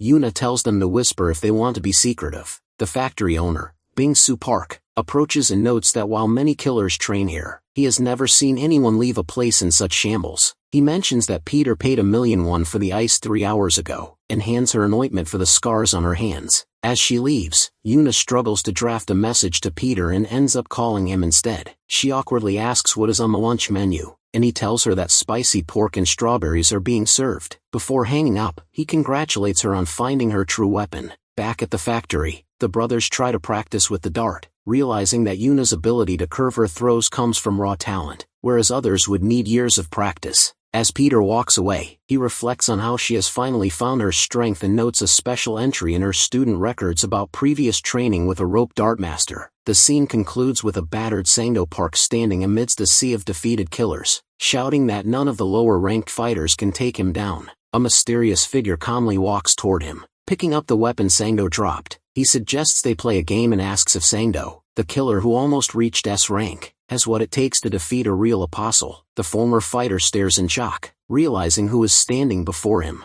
A little girl cries on the floor inside Solyongwang General Hospital because she is terrified of injections. The Dako brothers tease her, calling her a scared little chicken who still has a lot of growing up to do, and they even ask the nurse if she can just be put under anesthesia instead. Yuna calls them morons for the suggestion. As the nurse begins drawing blood, the siblings are surprised by the sheer amount required and wonder why so much is necessary. Peter learns that every newly appointed glory killer must undergo a complete physical examination at this facility. As the new killers move through a variety of medical tests, the nurse asks Peter for his birth year, and he provides his answer. While he is worried about all of the examinations, He is particularly concerned about the blood test. He understands the reason the organization collects this sample. He remembers that the test exists to place a leash on every killer. Although Peter is now young again, his fingerprints and DNA remain unchanged. The Glory organization uses these biometrics to track down anyone who betrays them. As the nurse ties a tourniquet around his arm,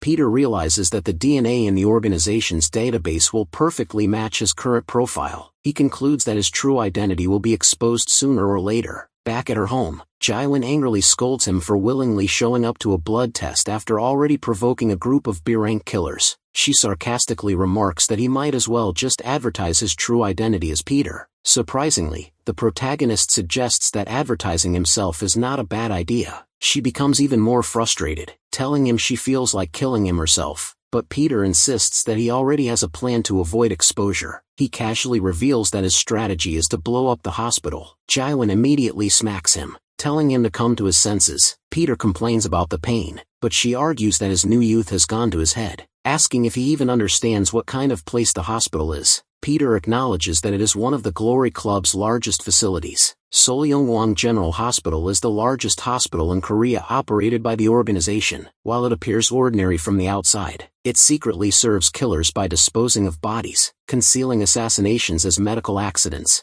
and carrying out illegal operations. The protagonist realizes the hospital's data center undoubtedly stores his DNA, so destroying it is his only option. Jaiwin points out that even if he reaches the hospital, he must still face the person guarding it. The scene shifts to a man sitting in front of a large monitor. Known by the code name Nathaniel, he was once a genius doctor viewed as a blessing from heaven, but he disappeared following a mysterious medical incident 4 years earlier in Rio de Janeiro. During that incident, police officers discovered bodies hanging from ropes across the street, which they initially mistook for a prank. The victims were all members of local gangs, and as the remaining groups turned on each other, the police captain saw an opportunity to wipe them out, ordering his men to use lethal force. A soldier at the scene smells gunpowder and realizes a gunfight recently occurred. As the squad approaches, they find the gunmen inside horribly mangled, their bodies twisted in ways that suggest they were not fought by a human. When a soldier suggests retreating, a hand reaches out and drags Sergeant Fernando away. The captain realizes it is an ambush and calls for backup, but soon the area falls silent, filled with blood and smoke. The remaining soldiers look up to find the corpses hanging from the ceiling, their heads removed and their necks attached to the ceiling itself. A mysterious figure moves among the bodies, demanding a stronger opponent. The soldiers open fire, but the bullets accomplish nothing. In a single day, the 6 gangs that ruled Rio for 30 years and the elite military police were completely wiped out. Back in the present at Jaiwin's home, she asks if Peter found anything useful in the secret Rio government documents she obtained. The protagonist studies the files and doubts a normal human could break a gun with sheer strength. She reminds him that the hospital hides a monster just like that, and she suggests a sneakier approach than a head-on attack. Peter notes that she has helped him figure out a way to enter the hospital. After she complains that her efforts are being wasted, the protagonist assures her he has another idea that requires her assistance. The scene moves to a road with a large billboard, where Peter decides he just needs a quick greeting card. The billboard is hacked to announce that the protagonist is coming to visit Nathaniel. Inside a car, a white-haired man watches the billboard and explains to Jaiwin that he hacked the Glory server to post the message. He worries that she is putting her life in danger with such a reckless prank, but she replies that Peter has never failed a mission in 50 years. At the hospital, killers gossip about the advertisement, shocked that Peter might be alive and that someone hacked headquarters to display the message. Groups of D-rank killers are dispatched to capture him. Though many complain they are too weak for the task, they notice a group of famous killers from Brazil, including Agent Funerario, the Undertaker of Rio. They whisper that it is rare to see an A-rank killer, let alone Nathaniel, and realize they might witness a battle between 2 apostles. Most believe the doctor will win because the protagonist is nearly 70 and rumored to have cancer, though the Daco brothers loudly declare that he will be the victor. Other killers scold them for cheering for their target, noting that the protagonist will never leave the hospital alive. As they talk, Peter quietly appears behind the brothers. Outside the hospital, an officer addresses the gathered killers. He instructs them not to engage Peter directly but to approach him respectfully as a senior killer. Once close, they are to use their issued tranquilizers. He warns that the protagonist can bring down an elephant in under 3 seconds and orders them to press the nearest emergency button as soon as they spot him, so an A-rank backup can be dispatched. After the instructions are given, the killers scatter to begin the operation, and Peter watches it all, thinking the situation is going to be fun.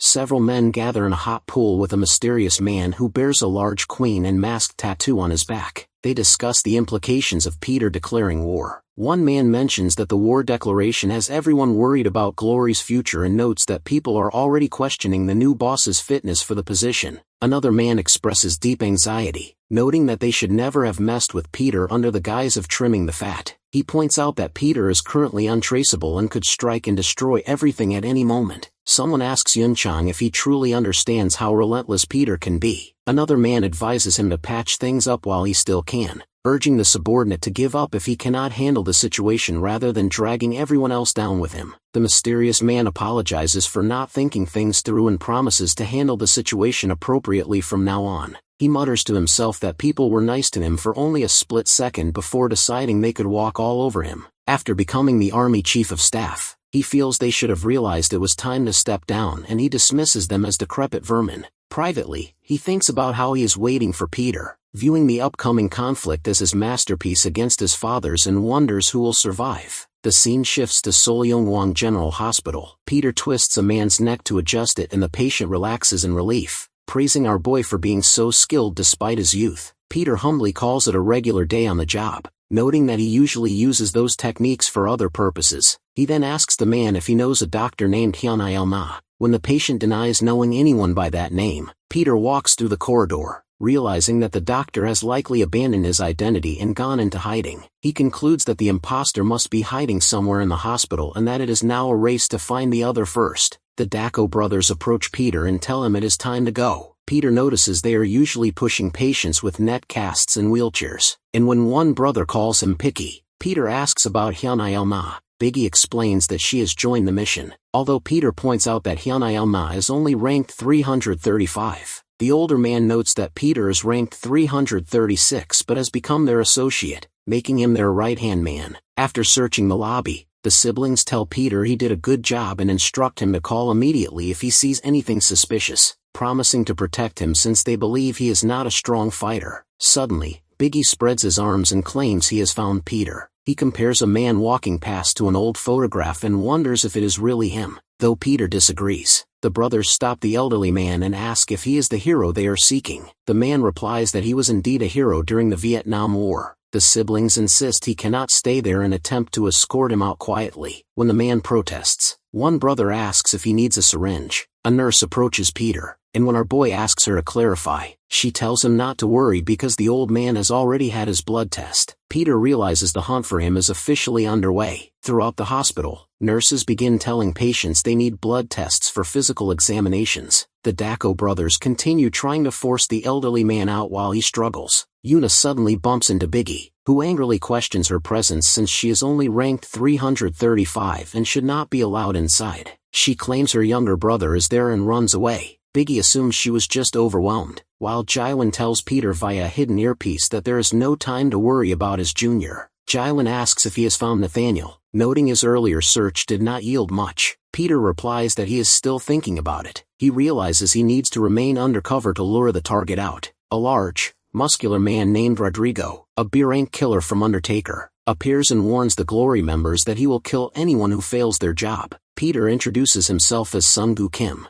a D-rank Glory member, and says he will pass through quietly. The protagonist realizes that since the target refuses to show himself, he must use bait to lure him out. Jaiwan agrees to head in and prepare her team for a warm-up. Peter, now disguised as a male nurse, enters the operating room. Rodrigo asks who he is, and the protagonist says he is a D-rank killer in charge of surgical duties. The assassin orders the other Glory member to find Peter, but the protagonist remarks that he is looking for an enraged Nathaniel to make things easier. Angered, the killer says a D-rank has no right to speak that name. Peter notes that there's only one reason a killer asks about a target's whereabouts, which is to kill them. They begin to fight, and the B-rank fighter notes the timing is perfect. Elsewhere, an assistant shows a doctor live footage of Peter fighting the killer in the operating room. The physician counts to 10 and watches in shock as Peter defeats the B-rank killer. Realizing the protagonist is truly inside, the doctor asks where he went. The assistant explains that security recordings are being deleted in real time and that they lack the technology to stop it, begging the employer to spare him.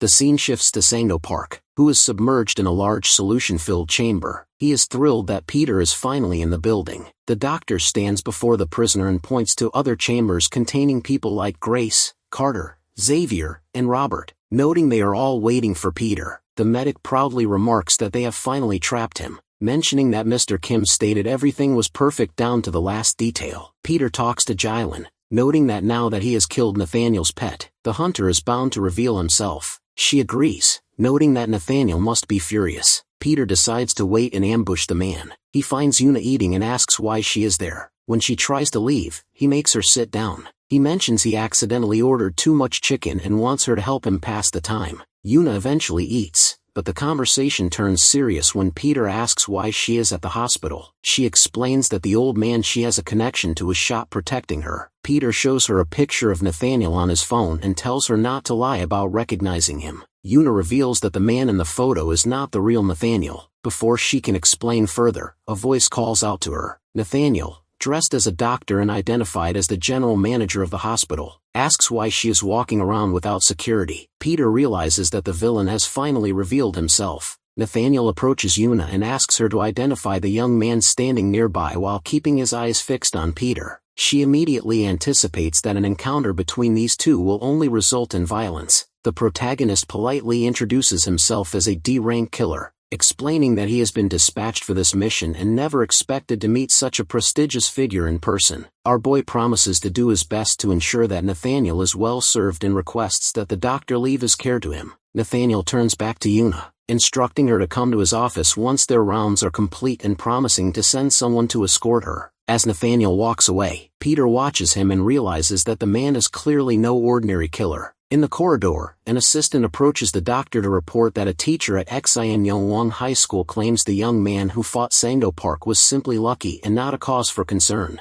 Nathaniel insists that he will determine that for himself and asks for the requested profile. The assistant nervously hands over the file but fumbles and drops it. Apologizing for his clumsy fingers, Nathaniel offers a quiet response. Suddenly, Nathaniel recalls shaking the protagonist's hand earlier. He remembers the introduction and notices a memory of an unusual twitch in our boy's hand. He asks his assistant for the D-rank killer's name and the staff member confirms that the young man with Yuna is named Sung Kim. Nathaniel remarks that he intends to keep Peter close because the boy would make an excellent sample. Consequently, our boy is assigned to join the doctor's entourage. Later, Peter speaks with Jaiwan over the phone. The ally insists that he finish his mission and leave immediately, unable to fathom why he would accept a position in the entourage. The protagonist suggests that it sounds like fun, noting that despite Nathaniel knowing an intruder is in the hospital, the doctor still cannot locate him. Jaiwan grips her juice box so tightly that it spills and she angrily demands to know what is wrong with him. She warns that if he is caught, everyone will die. Our boy admits he does not yet know what the entourage truly entails, but he expects to find out soon. He hangs up and returns to playing chess with a young girl. The protagonist excitedly praises her as a chess queen and asks for another game, though someone nearby notes that Peter was only going easy on her. A staff member hands Peter a key card marked AOR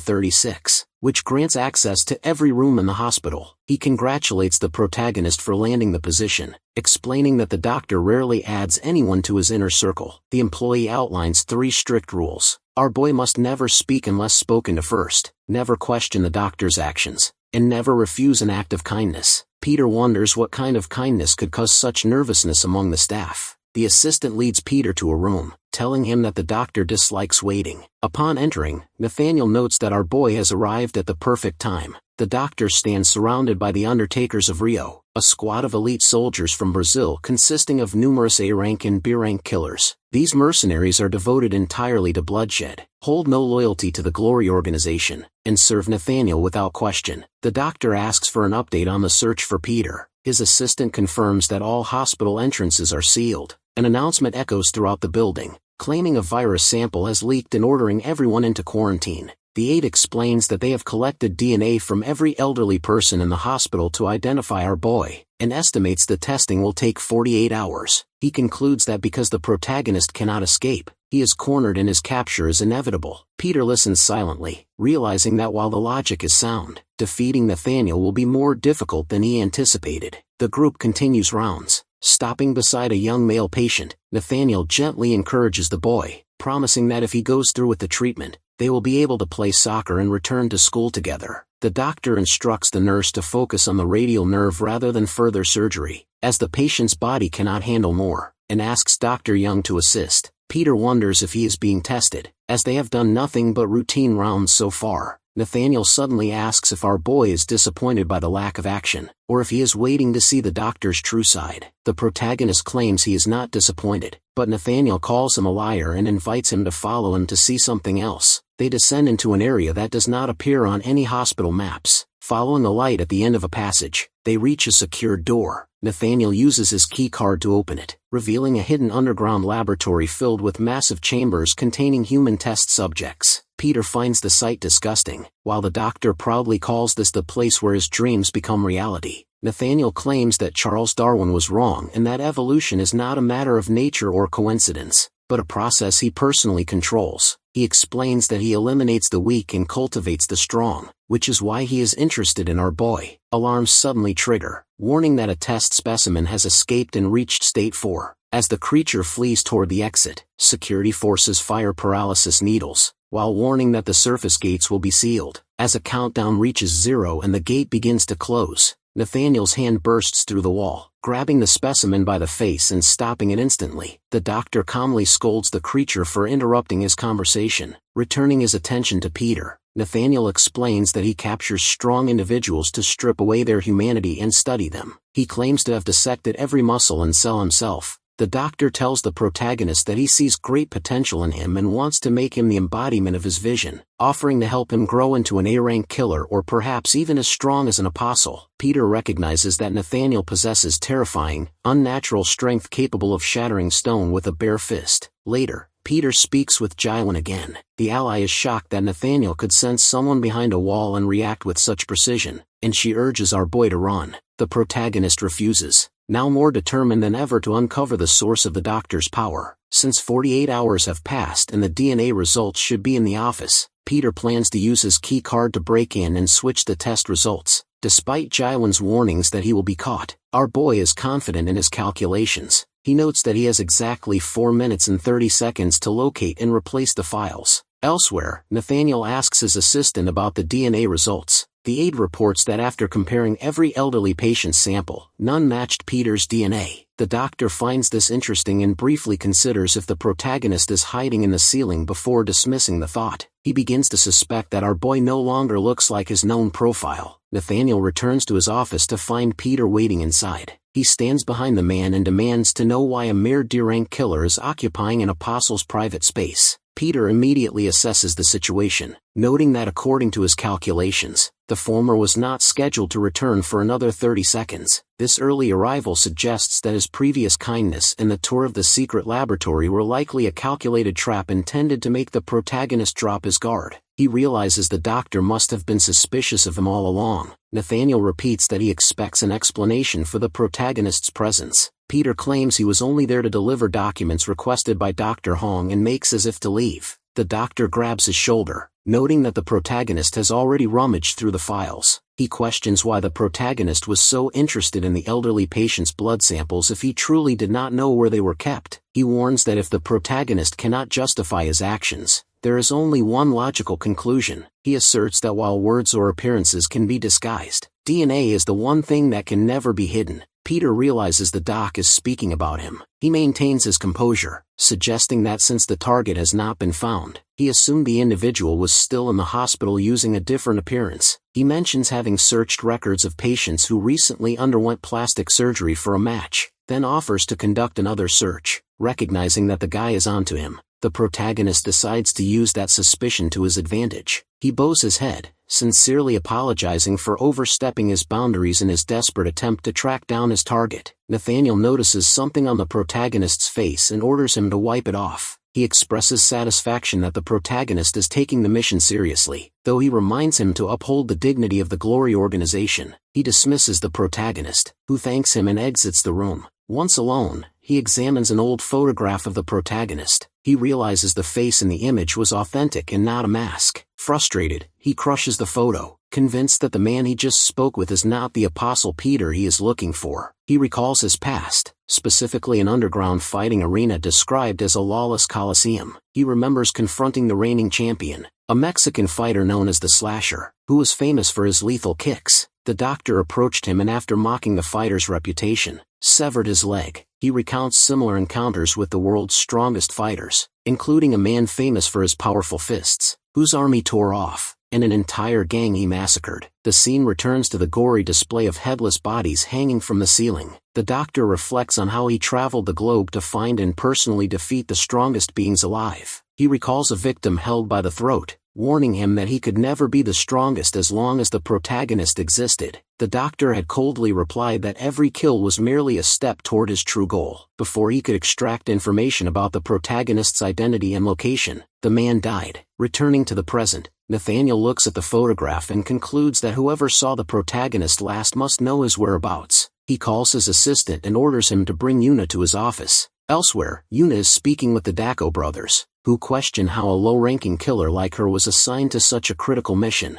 She jokes that they should act like sick patients if they are going to play the part. They mention seeing her enter the doctor's office earlier. A muscular man approaches and informs Yuna that the doctor wants to see her immediately. When she hesitates, the man asks if she is challenging his orders. The brothers are shocked to see an A-rank member of the Undertakers serving as her escort. Yuna enters the office where Nathaniel sits with the protagonist's photograph on his desk. He remarks on her survival in multiple encounters involving the protagonist, noting that even other patients rarely kill each other, yet she has survived both an impulse attack and a confrontation with a high-ranking killer like Sangdo Park. The doctor asserts that the apostles have concluded the protagonist has been helping her. He accuses her of acting as a spy and asks what she could have possibly offered him in return. When Yuna reacts with anger, he ignores her frustration and brings up her younger brother, Eugen, who suffers from hemophilia and has less than 3 years to live. He offers her a life-saving serum worth 4.5 billion won developed at the hospital. He instructs her to tell the protagonist that he will be waiting under the hospital lobby's clock tower at 2:00 p.m. on the 24th. He explains this will be an easy way to trap the protagonist and reminds her that she could never afford the cure on her own. He tells her she will save her brother while he captures his target. He hands her a prescription and without warning, violently breaks her wrist, stating that the hospital does not admit healthy people. He warns her that if she refuses, Eugen will be the next to suffer. He tells her he will see her during his next round and leaves.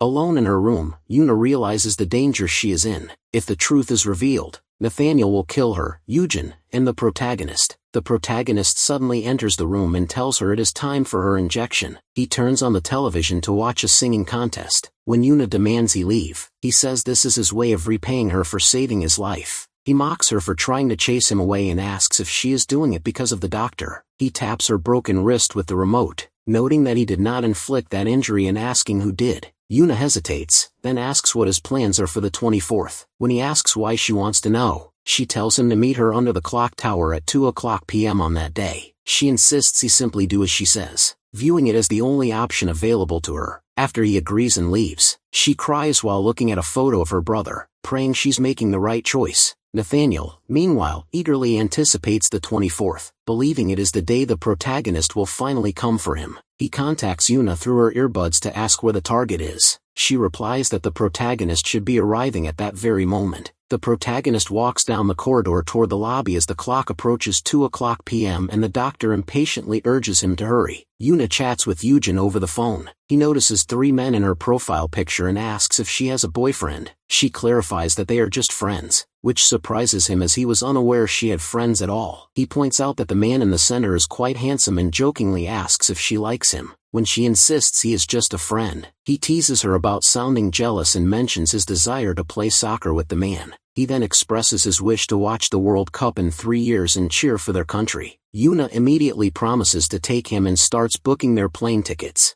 Although Eugen is initially excited about the prospect of their first trip abroad, he suddenly retracts his enthusiasm, claiming he is afraid of airplanes. She brushes off his hesitation, but he eventually admits he is actually worried about the cost. She tells him to stop worrying about money because she has everything under control and she urges him to simply look forward to the event. She then informs Eugen that a doctor has developed a remarkable cure that can restore his health with just 1 drop. While he is skeptical, she encourages him to remain optimistic. He expresses his gratitude for having a sister like her, and after she jokingly tells him to stop being dramatic and admits she is tired, they say goodnight and end the call. As she hangs up, the phone slips from her hand and the impact sends waves of intense pain through her fractured wrist. She tells herself that this is the best she can do and that she has no other choice. Yuna thinks about Peter and wonders if he is on his way, silently begging our boy to keep his promise to meet at 2 o'clock. She recalls their earlier conversation when she directed him to the clock tower in the park rather than the hospital lobby, warning him that anywhere else would lead him into danger. Peter had agreed, and as she watches him arrive and check the clock, she realizes the gravity of the situation. She knows that because Peter killed the apostle, he is in grave danger. Seeing the hospital lobby filled with armed individuals stationed at every corner, she realizes that even someone as strong as Peter is in over his head, and she silently prays for him to run away. She reflects on her decision to send him to the park to avoid the trap. As she monitors the lobby, she thinks about Sungu, who had unexpectedly entered her life. Despite her initial suspicions, he was the first person to show her the joy of sharing a meal and the comfort of companionship. He supported her through difficult times and helped her discover her own strength, and she knows she could never betray him.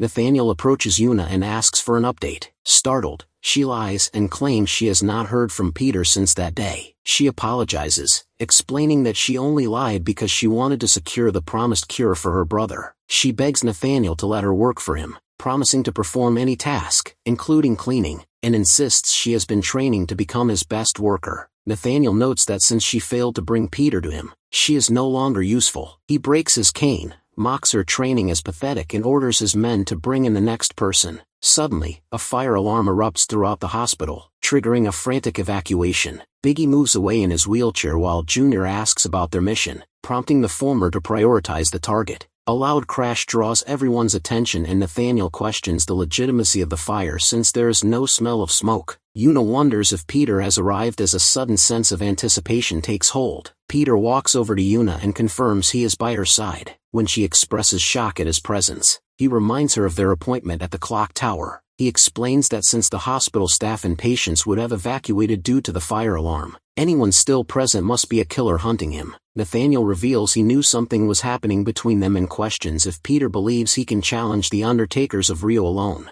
Nathaniel explains the history of his organization, describing a poverty-stricken village in Rio where life is cheap and the average lifespan is only 16 years. He recounts how a man once begged for his and his child's lives before being executed by gang members. Because the area is filled with corpses, it became known as the City of Funerals, a place where only the strongest survive. He explains that the Undertakers of Rio control all illegal activities in the region and boasts that hundreds of their strongest members are currently present in the hospital. Nathaniel smiles at Peter, claiming he sees great potential in him, and compares the protagonist to a tiger cub that could grow into a powerful predator under his mentorship. He tells Peter to stop playing the hero for his classmate and invites him to join his ranks to become stronger. When Peter simply shrugs, Nathaniel coldly acknowledges that the protagonist has chosen his path. Two members, Raffalo and a B-rank fighter named Sao Paulo, charge at Peter. Without moving from his spot, the protagonist pulls out a pen and strikes both attackers with precise blows to their vital points, causing them to collapse instantly. As everyone, including Yuna, watches in shock, Nathaniel realizes that Peter successfully eliminated his opponents without even looking at them. The protagonist turns his gaze toward the doctor and asks if he still views him the same way. Nathaniel asks Peter if he knows how long it takes for someone to die. He says it takes 1 minute and 12 seconds if an artery is cut, 40 seconds if a vein is cut, and 12 seconds if the carotid artery is severed. He then says that, on average, it takes about a minute to kill someone.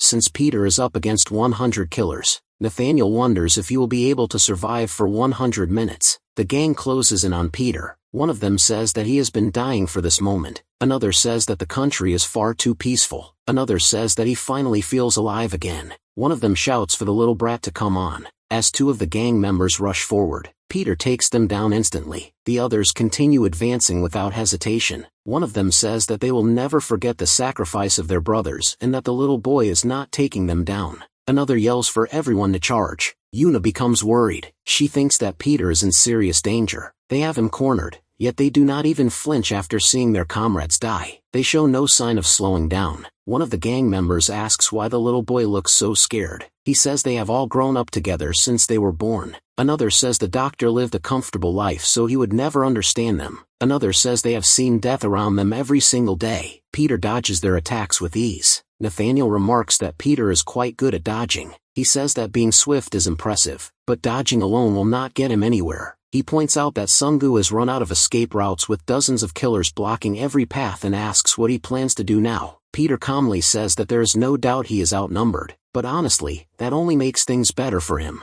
The gang members become confused and wonder what he is doing. Peter grabs a fire hose. A powerful stream of water suddenly blasts out. He asks why they look so frightened and says that he is only getting started. The force of the water knocks the gang members off their feet, sending them crashing to the ground. Water continues dripping from the fire hose. Peter remarks that the slip and slide is probably enough for now. The gang members struggle to get back up. Nathaniel admits that using the fire hose was clever, but says it cannot actually kill anyone. One of the gang members asks if Peter really thought that would be enough to stop them. Peter glances at the defibrillator nearby. He picks up its two shock paddles and rubs them together, making it clear that he is only getting started and that it is time to make his move. He thrusts the defibrillator paddles into the water. The electric current instantly spreads through the water, electrocuting everyone standing in it. The gang members are struck by the electric shock and collapse to the ground one after another. Water continues dripping across the flooded floor. Nathaniel admits that Peter continues to impress him. He realizes that the protagonist deliberately lures everyone into one corner of the room so he can use the fire hose, then follows it up with a defibrillator to electrocute them. He thinks that our boy is full of surprises. Nathaniel takes back what he said earlier about it taking 100 minutes. He points out that the protagonist has already taken down half of them and still has an entire hall full of enemies left. Peter thinks that Nathaniel expected it to take him nearly 2 hours to defeat them all, but he is not so sure about that. Peter notices a medical chart nearby and picks it up. The remaining gang members wonder what he is writing. Peter marks the chart and throws it toward them. The gang members see it and wonder what it is. The chart shows a human body from the front, back, left, and right sides, with red cross marks indicating vital points. Peter demonstrates that they do not even recognize an autopsy chart despite calling themselves hospital personnel. He explains that a stab to the carotid artery causes massive bleeding and that the same cause of death will soon appear on all of their autopsy reports. As he finishes, he hurls his pen toward them. One of the gang members realizes that they have underestimated him and that it is already too late. Peter charges at the remaining members with nothing but his pen. He rapidly strikes one fighter after another, taking them down in quick succession. The gang members are sent crashing backward as they fall one after another. Watching the entire fight, Yuna remembers the stories she has always heard about the strongest man in the world. He is spoken of as a legend by everyone around her. However, the legend is nothing like the heroic stories she has heard. He appears to be nothing more than an ordinary old man and a tenacious fighter. He does not resemble the legendary killer who supposedly fought thousands of enemies alone. She realizes that not every rumor can be believed, but if the rumors are true and this is what Peter is really like, then she understands that this must be exactly what everyone else witnessed. After the 100 fighters are defeated, Nathaniel praises Peter. He remarks that choosing him was the right decision and that it took our boy only 30 minutes to defeat 100 men. Peter makes it clear that he is still not finished. Nathaniel becomes confused. Peter points out that Nathaniel is still alive. He asks whether the antagonist is going to come to him or if he should go to him instead. Nathaniel leaps down from above. The impact cracks the floor beneath his feet. A sinister smile spreads across his face and a dangerous gleam appears in his eyes as he makes it clear that Peter already knows his answer. Nathaniel watches Peter with deep suspicion, struggling to comprehend how someone so young can display such immense skill. He briefly wonders if the young man is a professional killer from abroad, but he quickly dismisses the idea due to Peter's youth. The protagonist counters this by noting that he has his own curiosities. Observing that people who lack confidence often feel the need to talk the most, he offers a smile, reminding his opponent that there is a very thin line between confidence and arrogance. Nathaniel lunges forward with incredible speed. Although Peter manages to block the strike, the sheer force behind the blow launches him into the air. While he is airborne, the protagonist is stunned by the doctor's overwhelming strength and questions whether his opponent is even human. As he lands and slides backward, he acknowledges that the situation has become dire. Watching from nearby, Yuna is shocked to see Peter thrown back despite his defensive stance, and she begins to worry about the true extent of the assailant's power. She realizes that the protagonist has already pushed himself to the limit after fighting 100 killers, and she fears he will lose if the battle continues this way. Her voice rises in desperation as she screams for him to dodge. Nathaniel picks up 2 nearby corpses and asks if our protagonist is already exhausted, mockingly claiming that the fun has only just begun. He hurls the bodies at Peter, telling him that fatigue is no excuse for failing to defend himself. The protagonist avoids the bodies and rushes toward his opponent, but Nathaniel suddenly swats him away with a single hand, sending him crashing into a wall. Peter is left reeling, having never witnessed such raw power in a human before, and he desperately wonders about the source of the doctor's strength. Tears stream down Yuna's face as she cries out for him. She watches in horror, convinced that Peter is going to die. Eventually, he slams him into an elevator and hits the button, sending them both plunging downward. Yuna watches them descend, wondering how deep the shaft goes. He explains that because the protagonist is so fast, he specifically chose this confined space to prevent any chance of escape. The elevator stops in an underground laboratory surrounded by large test tubes filled with human specimens. Nathaniel taunts Peter, asking where his fighting spirit has gone and expressing disappointment that he is just another boring opponent. High above, Yuna continues to call his name, determined to find a way to reach him. Inside the lab, the doctor demands to know who Peter really is and why he showed up instead of the person he was expecting to meet. The protagonist remains completely motionless after the exchange, leading Nathaniel to assume he has killed him, which he claims is the usual outcome of his serious fights. He grows increasingly angry, frustrated that Peter managed to dodge all of his previous attacks. Suddenly, the protagonist stands back up and offers a polite apology for his poor manners, explaining that he only took a quick nap because he found the doctor to be boring. Nathaniel stares in disbelief as Peter invites him to try again, promising that he will fight seriously this time. As the battle resumes, the protagonist senses the true weight of the fight as he tracks his opponent's incoming fist. In a separate control room, Jaiwin and a white-haired man monitor the struggle via security cameras. The man expresses surprise that Peter is being overwhelmed, but she remains calm. When asked why, she recalls a story about the protagonist from 55 years ago. A flashback reveals a group of young students gathered around an instructor who asks them to define the true source of strength, while other students offer answers like calm decision-making, weapon skills, technique, or physical power. Peter focuses on a technique capable of killing anyone. The instructor leads them to a massive boulder and tells them to break it. When the students complain that the task is impossible, the protagonist criticizes their footwork, noting that they cannot expect to shatter the rock if they cannot even move correctly. While the other students give up, Peter stays behind, striking the boulder for an entire month. When the others return, they mock him for his failure, but they soon fall silent when they realize the original boulder has been completely shattered into countless pieces. Back in the present, Nathaniel asks if Peter knows the limits of human power, citing that even the world's strongest lifter is no match for him. He questions if the protagonist is truly human or if he has received some kind of blessing. Peter asks if he has ever been hit by a car, and before he can respond, the protagonist lands a massive blow that sends him flying across the laboratory. As Nathaniel crashes into a thick storage capsule, the white-haired man watches the monitors, noting that surviving such an impact will be difficult. However, the doctor slowly climbs to his feet. He tells Peter that he will not understand why he is still alive or why the protagonist's own hand is now covered in wounds from the impact. Peter looks down to see his hand injured, and Nathaniel reminds him that he dictates the evolution of humanity. As he removes his shirt, his altered physical state is revealed, and the protagonist realizes that his opponent has turned himself into a monster. The doctor proudly declares that his transformation is the result of his evolutionary legacy. Nathaniel stares at Peter, questioning why he looks so shocked. Peter, however, thinks his opponent has completely lost his mind, wondering what exactly the doctor has done to his own body. He offers an explanation,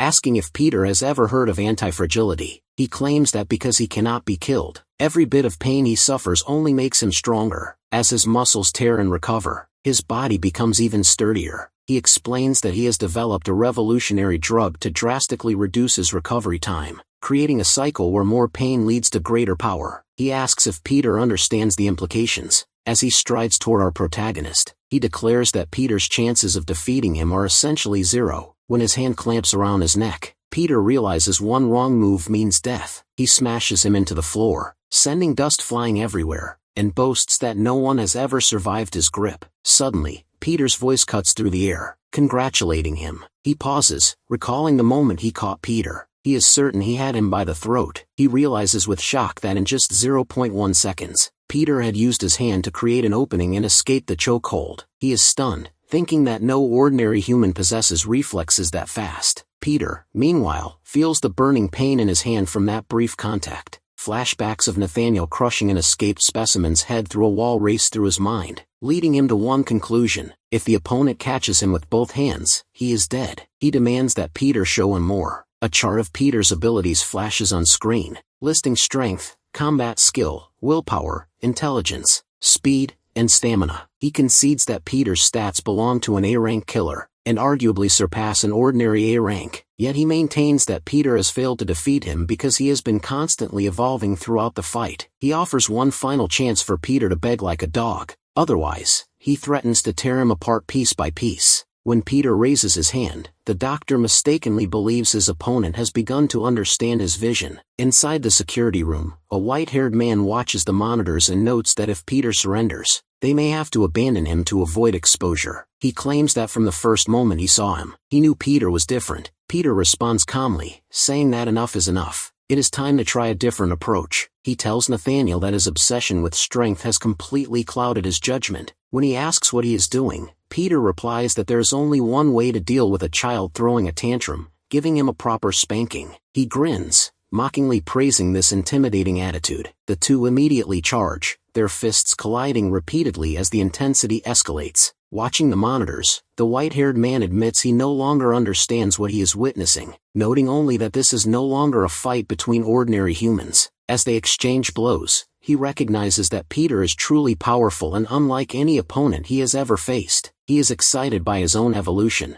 but remains bothered by a nagging question. Peter has already proven his strength, yet he hides something beyond his stats. He wonders what gives our hero the confidence to keep fighting without a hint of hesitation. Finally, he decides that resistance is futile. He declares he will rip Peter apart, extracting every bone, muscle, and cell. As he swings his fist, the white-haired man screams, and G1 cries out in desperation, realizing the opponent is about to deliver a killing blow. Amidst the fight, Peter recalls the doctor's logic. Muscle damage leads to larger, stronger recovery, and he has weaponized this with his drug. Peter reveals he has been waiting for this exact moment, waiting for the opponent to reach his peak. Suddenly, he realizes something is wrong. Peter explains that once the muscles hit their limit, they expanded so much they began compressing Nathaniel's own bones and nerves. Consequently, his body has become completely immobile. He tries to move but finds himself frozen. He realizes he never noticed his body hardening because he was too absorbed in the battle. He is shocked that Peter diagnosed the side effects of his artificial evolution in just a few minutes. As his fist hangs midair, Peter declares that he has lost and follows up with a powerful kick that sends him crashing backward. He thinks of the lives he took and the pain he endured to transform into the perfect human. He cannot accept dying at the hands of a mere boy, so he reaches for his final option. He knows the drug in his hidden capsule will melt his muscles but transform him into the ultimate living organism. He swallows it, warning Peter that he deserves to witness the final stage of evolution and that they will both die in 3 minutes. As they clash again, his thoughts race. Even with his fists at maximum power, Peter reads every movement with ease. It feels as if he is fighting an army, not one person. He finally understands the missing piece. The wall separating them is experience. He cannot fathom how someone so young could possess such overwhelming combat history. Peter reminds him of the one man he spent his life trying to surpass, the strongest, godlike man in the world. As the battle draws to a close,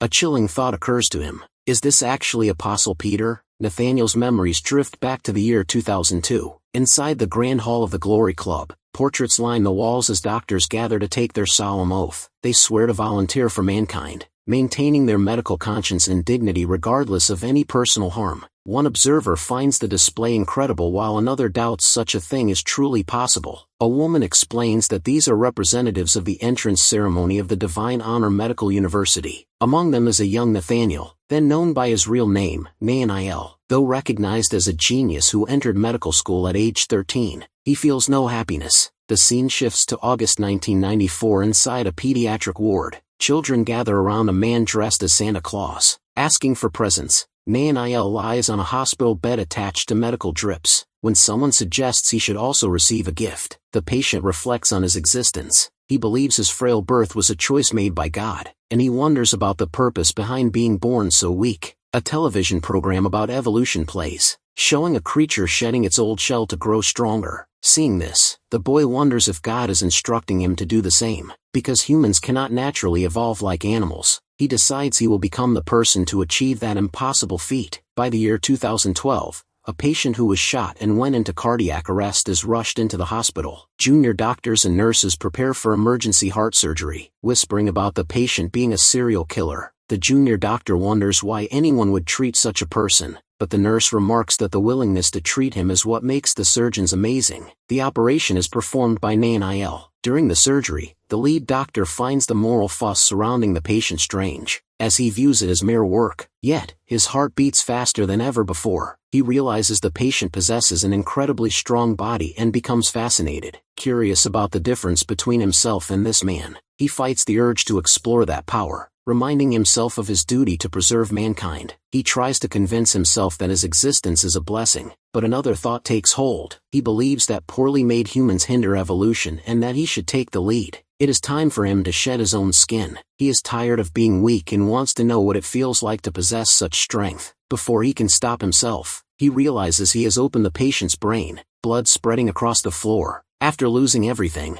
Nathaniel hides in a small South American city where the abundance of bodies allows him to conduct his research. He proves his theories by observing various phenomena, using the killing of strong people as proof of his own growth. He reinforces his own body without using his father's DNA or a mother's womb, believing he has become a new form of mankind. In the present, Peter throws Nathaniel behind a wall. The antagonist realizes his spine is shattered and his muscles have ruptured, leaving him unable to move. Peter warns him that moving will only hasten his death. Nathaniel asks the protagonist how he can be defeated, explaining that he has spent 30 years dedicating every day to becoming stronger. Peter explains that there are things he can never copy. While he acknowledges the villain's tenacity, Peter reveals he has invested 65 years of hard work. The doctor is shocked by this revelation, realizing that while there is much he does not understand as a doctor, he is at least fortunate to meet Peter before he dies. At Yongwang Hospital, the battle concludes as the bodies of the Brazilian killers are cleared away. All information regarding the blooded killers is erased from the hospital system. In a car, the Dacko brothers speak with Mr. Lee, asking if it is time for them to rank up to C rank. The mentor dismisses their request, noting that it is not that easy, and tells them to remove their fake casts. When the siblings laugh and claim they were using method acting, Biggie suggests he should have seen them fighting. Yuna responds with sarcasm when asked to acknowledge their bravery, though she clarifies it is just her way of showing appreciation. Peter watches Yuna, who feels a strange unhappiness despite their victory. She remembers Nathaniel claiming he could save her younger brother, Eugene, with a 4.5 billion won blood serum. When Peter asks if she is thinking of her brother, Yuna lies, claiming she is only worried about missing school lunch. She notes that the serum is gone anyway since the scientist destroyed it. Peter tells her that he believes she will find another way to save Eugene,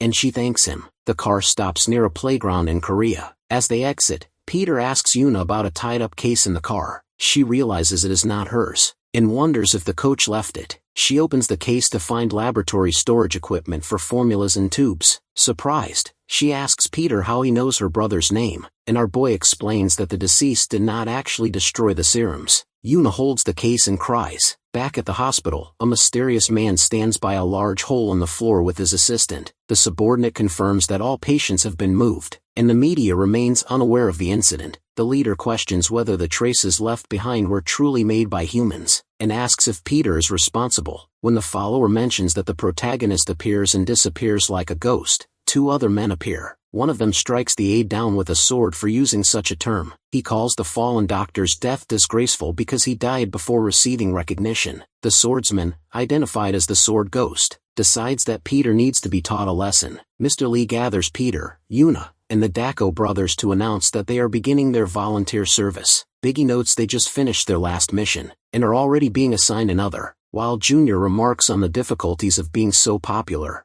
After he asks if the task involves assassination or espionage, Yuna sighs, wishing the month would simply end. Mr. Lee admits he is unsure why they were given this specific assignment, but explains that the volunteer club exists for this reason, so they must do their best. Upon arriving at UIL school, Biggie is confused, and Junior asks about the nature of the location. Yuna points out that they are there to volunteer as instructed by the coach. As children gather around the brothers and start climbing on them, the siblings wonder if they are expected to do actual manual labor. When someone asks Yuna about the pair, she dismisses them as a bunch of boneheads. She then warns them not to be disappointed because this work is necessary for their club to be officially recognized by the school. The Dako brothers drop to the ground and flail, complaining that they did not come to glory for such menial tasks. They refuse to perform what they call pity work, questioning why superstars like them would be forced into it. A pretty teacher named Yejin approaches, and as soon as the siblings see her, they scramble up and frantically start pulling weeds. They boast about being the best volunteers and urge her to leave the work to them,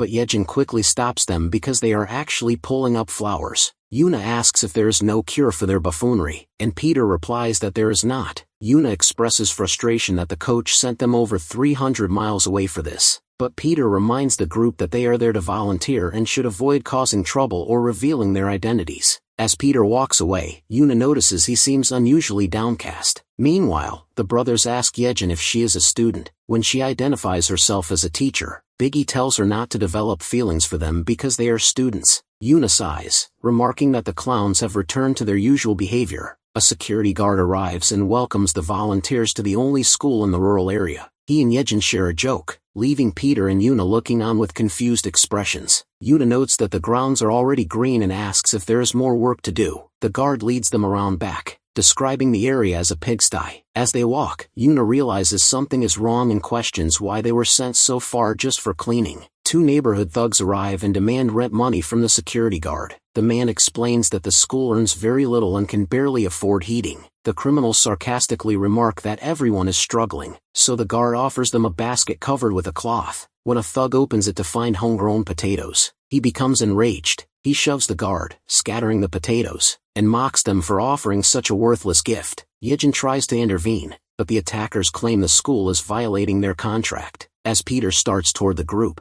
Yuna reminds him that they are not supposed to get involved. Yejin tells the thugs they are living on government benefits, but one grabs her and suggests she can earn money in other ways because of her looks. Biggie steps in, declaring that men should protect women. The larger thug immediately punches him in the face. Yejin begs them to stop, but the brother, blood running from his nose, claims he only felt like he was bitten by a mosquito. A fight breaks out, and the brothers are eventually shown badly beaten on stretchers. Yejin apologizes, but Junior tells her to worry about the thugs instead. The guard explains that these men constantly harass the locals for money. Later, Yejin thanks the group for cleaning the school and invites them to stay the night. Peter approaches Biggie to check on him, noting that he has matured. Peter remarks that true strength is knowing when to hold back, a quality he saw in him today. Biggie insists that men should never watch a woman cry, and when Yejin tries to speak, Junior dismisses her because they are talking to Peter. That night, Yuna sits on a swing thinking about the serum she found in her luggage. Peter approaches, and she jumps in surprise. She wonders why he appears out of nowhere, but he ignores the question.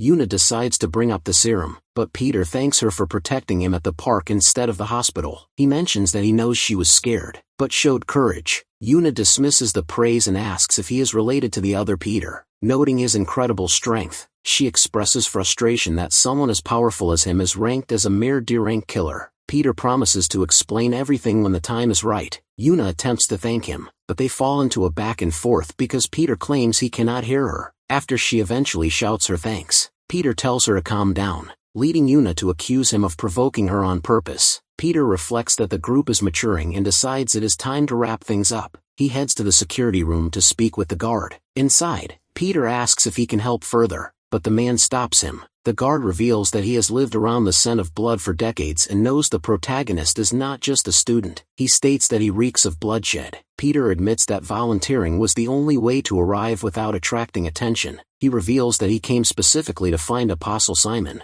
The guard removes his gloves and Peter identifies him as the spirit sword master and Glory's greatest swordsman. Simon tells our boy that his research was thorough, but warns him that he will not be leaving the school alive. Swinging a sword typically leaves a small gap in a fighter's defense, which serves as a prime opening for a counter-attack. Simon, however, fights as if he can read his opponent's mind, leaving absolutely no room for a retaliation. Neither immense strength nor rapid speed can bypass his defense, and as he swings his blade, he slices through all of Peter's canes with ease. In an instant, the spiral sword master corners Peter, completely restricting his movement with a shield of blades. Peter remarks that he wants to see if the apostle truly deserves his reputation as the world's greatest. The spiral sword master, Apostle Simon, he replies that Peter should be proud as the protagonist is one of only 2 people he has never managed to defeat within 10 moves. Simon advances once more and cuts through the remaining canes, but Peter ducks to avoid the strike. During the clash, the swordsman notes that people cannot hide their natural habits, such as their scent, their gait, their speech, or even their breathing. Although he was initially skeptical, this fight has confirmed his suspicions. The apostle then kneels respectfully and greets Peter as his great brother. As Peter remains standing, the swordsman admits that he had been certain of his brother's death and confesses how much he has missed him. Noting that our boy appears to have returned to his youth, the 2 sit on a large rock nearby, and Peter admits that he struggles to believe the situation himself. When the apostle asks if this means Peter can finally return to the playground where he once slipped, the protagonist asks him to drop the embarrassing subject. Simon observes that Peter looks healthier and better than he did in his previous life, specifically noting his dark, healthy hair. Peter says he simply woke up that way, then expresses relief that he was right about the fighter's identity. He praises the apostle's skill, admitting he feared he had been killed during their spar. The swordsman explains he never would have harmed Peter because he recognized him immediately. Even though the protagonist points out that the blade was held right at his throat, the apostle notes that he has not changed over the years, though he jokes that his sword has become dusty from constant use, and credits all his technique to Peter's teachings. When the swordsman asks how Peter found him in this rural town, the protagonist asks if he heard about the commotion involving Nathaniel at Yongwang Hospital. Simon confirms he heard the news, and realizes in surprise that Peter was responsible for the feat, praising his strength and bravery. When asked why he did it, Peter reveals his plan to completely eradicate glory. Worried, the apostle warns that the plan is too dangerous, even for Peter. He offers to join the fight, pledging to slice their enemies apart, but the protagonist tells him to stay behind and focus on maintaining the school grounds. Simon protests, arguing that he belongs by Peter's side, and asks if our boy is truly willing to abandon the years he spent in hiding. The swordsman recalls the night that forced him into exile, expressing regret that Peter stopped him from acting against their enemy back then. Peter remembers the past 60 years ago, when Father Gabriel founded the orphanage. 12 children, including the protagonist, were selected and forced to survive on dirt, enduring brutal training that turned them into wild beasts. These survivors became the 12 apostles, secret agents who eventually influenced the world alongside glory. Everything changed when Father Gabriel took in an adopted son whose true identity remained a mystery. Eventually, that boy seized the crown, and when an enraged the apostle wanted to kill him, Peter stopped him, insisting it was not yet their time. The protagonist explains that under this leader, glory became a corrupt house of bloodshed. The man is identified as the one wearing a large mask with a queen tattoo on his back. Returning to the present, the apostle asserts that while he lacked power in the past, he now possesses the strength of his youth. He tells Peter to watch from the sidelines as he destroys their kingdom and the man responsible. Simon then departs. The next morning at Yule School, the Doko brothers observe Peter surrounded by children and express frustration that the children favor him despite the brothers doing the work. Yejin mentions that she worried about the thugs returning, but the brothers assure her they will not come back. They explain that they forced the thugs to apologize and warn them that returning would mean facing a high-level killer. The thugs, terrified, promise to leave forever and dedicate themselves to being better members of the community. The brothers tell Yejin not to worry about their methods and prepare to leave. By the shore, Simon and Yejin thank them for the memories and the brothers express gratitude for the hospitality. The apostle says goodbye, noting that the school will cherish these memories. Yejin invites them to visit every year and the brothers are surprised by her kindness. Before leaving, Simon tells Peter to call him if he ever needs his support. Peter thanks him and tells him to be safe. Rain begins to fall and thunder rumbles. In the security room, the guard notices that there have been too many unexpected guests lately. A group of mysterious people arrives, including the woman who attacked the hospital, who identifies herself as the sword ghost and draws her blade. Simon approaches,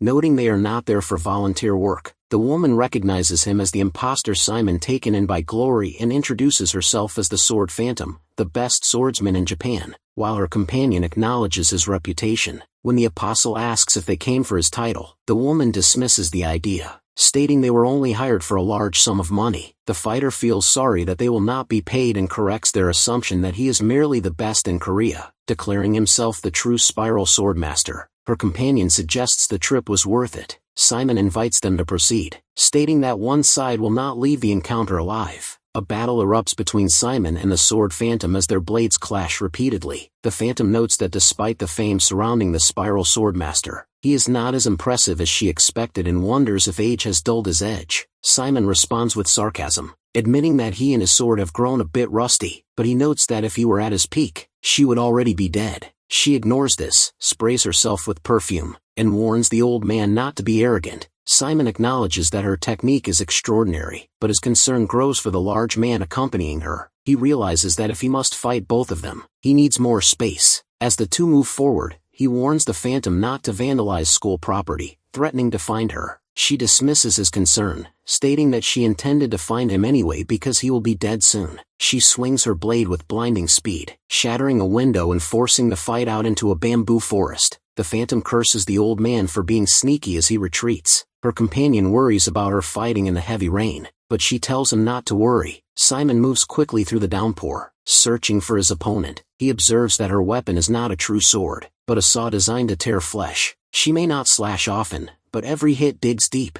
More importantly, he feels that something is wrong and that the pair is hiding a secret. They arrive at the edge of a cliff where the Phantom remarks that Simon enjoys drama, calling this the perfect spot for a heroic death. When he asks if she knows why he is called the Spiral Swordmaster, she says she does not care and urges him to finish the fight quickly because she is busy. Her companion tells her to stand back as things are about to get dangerous. Simon agrees, stating that he does not need to explain his power because he can simply show them. He activates his Spiral Sword Mastery, causing the rain, the waves, and the air around him to stop, leaving only the spiral in motion. The companion watches in shock while the Phantom wonders what is happening. Simon unleashes a flurry of strikes toward her neck, waist, legs, and arms. Her companion realizes that the protagonist's slashes are connecting to form one continuous path, and he acknowledges that this overwhelming power is why the world once feared the sword. Simon stops and thanks the Phantom for a real match, noting that she is truly the best swordsman in Japan. He then turns his attention to the large man, telling him it is his turn.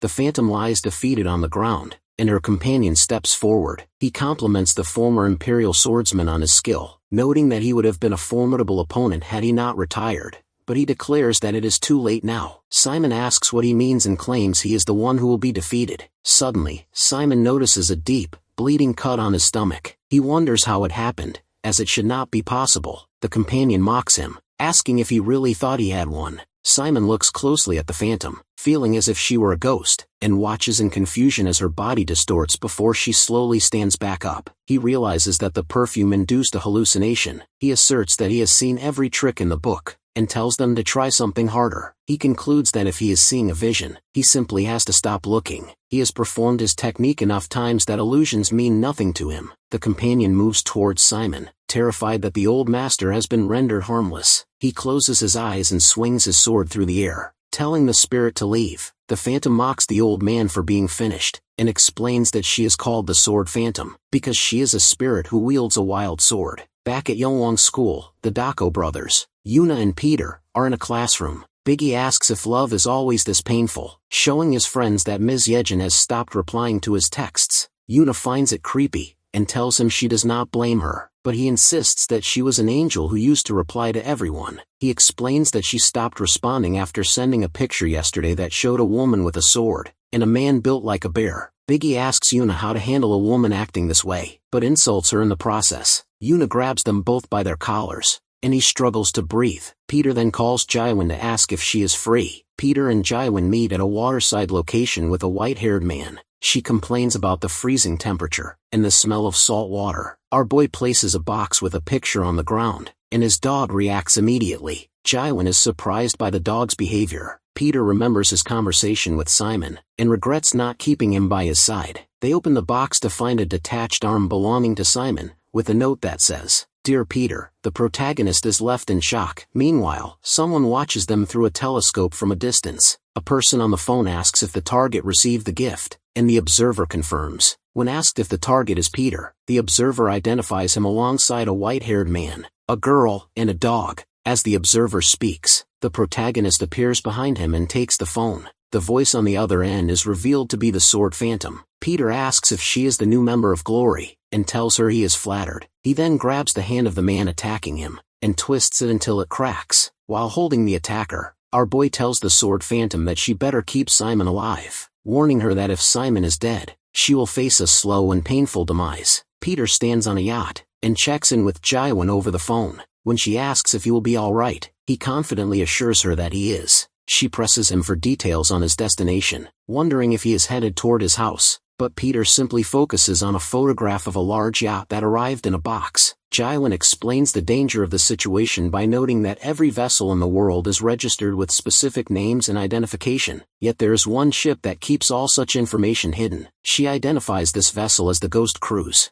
and warns Peter that the people who kidnapped Apostle Simon are currently aboard that boat, protected by a total shroud of secrecy. Peter reveals he knows exactly where they acquired the ship. He explains that while Korea has Glory, Japan maintains a similar organization of killers that has operated since the Kamakura shogunate, known as the Katoryu. He recounts their most infamous act, the missing case, where two of their sword masters infiltrated a banquet and slaughtered 200 members of the Yamadagumi Yakuza gang. Jaiwan acknowledges the incident, but questions why it was labeled a mere missing case when it was clearly a massacre. Peter clarifies that the battle was so efficient that not a single body was left behind. Although the Japanese police issued warrants for the killers, they vanished like ghosts, only to resurface now in Korea. He identifies the woman in charge as the new Simon of Glory. Jaiwan expresses deep concern that Peter is volunteering to hunt a sword master who was once part of Simon's own group. She cautions him that the vast ocean is a place where no one would ever find his body if he failed, and she offers her assistance. Peter dismisses the danger, declaring that he will ensure they pay the price for harming his comrade regardless of the odds. He mentions that he is not acting alone,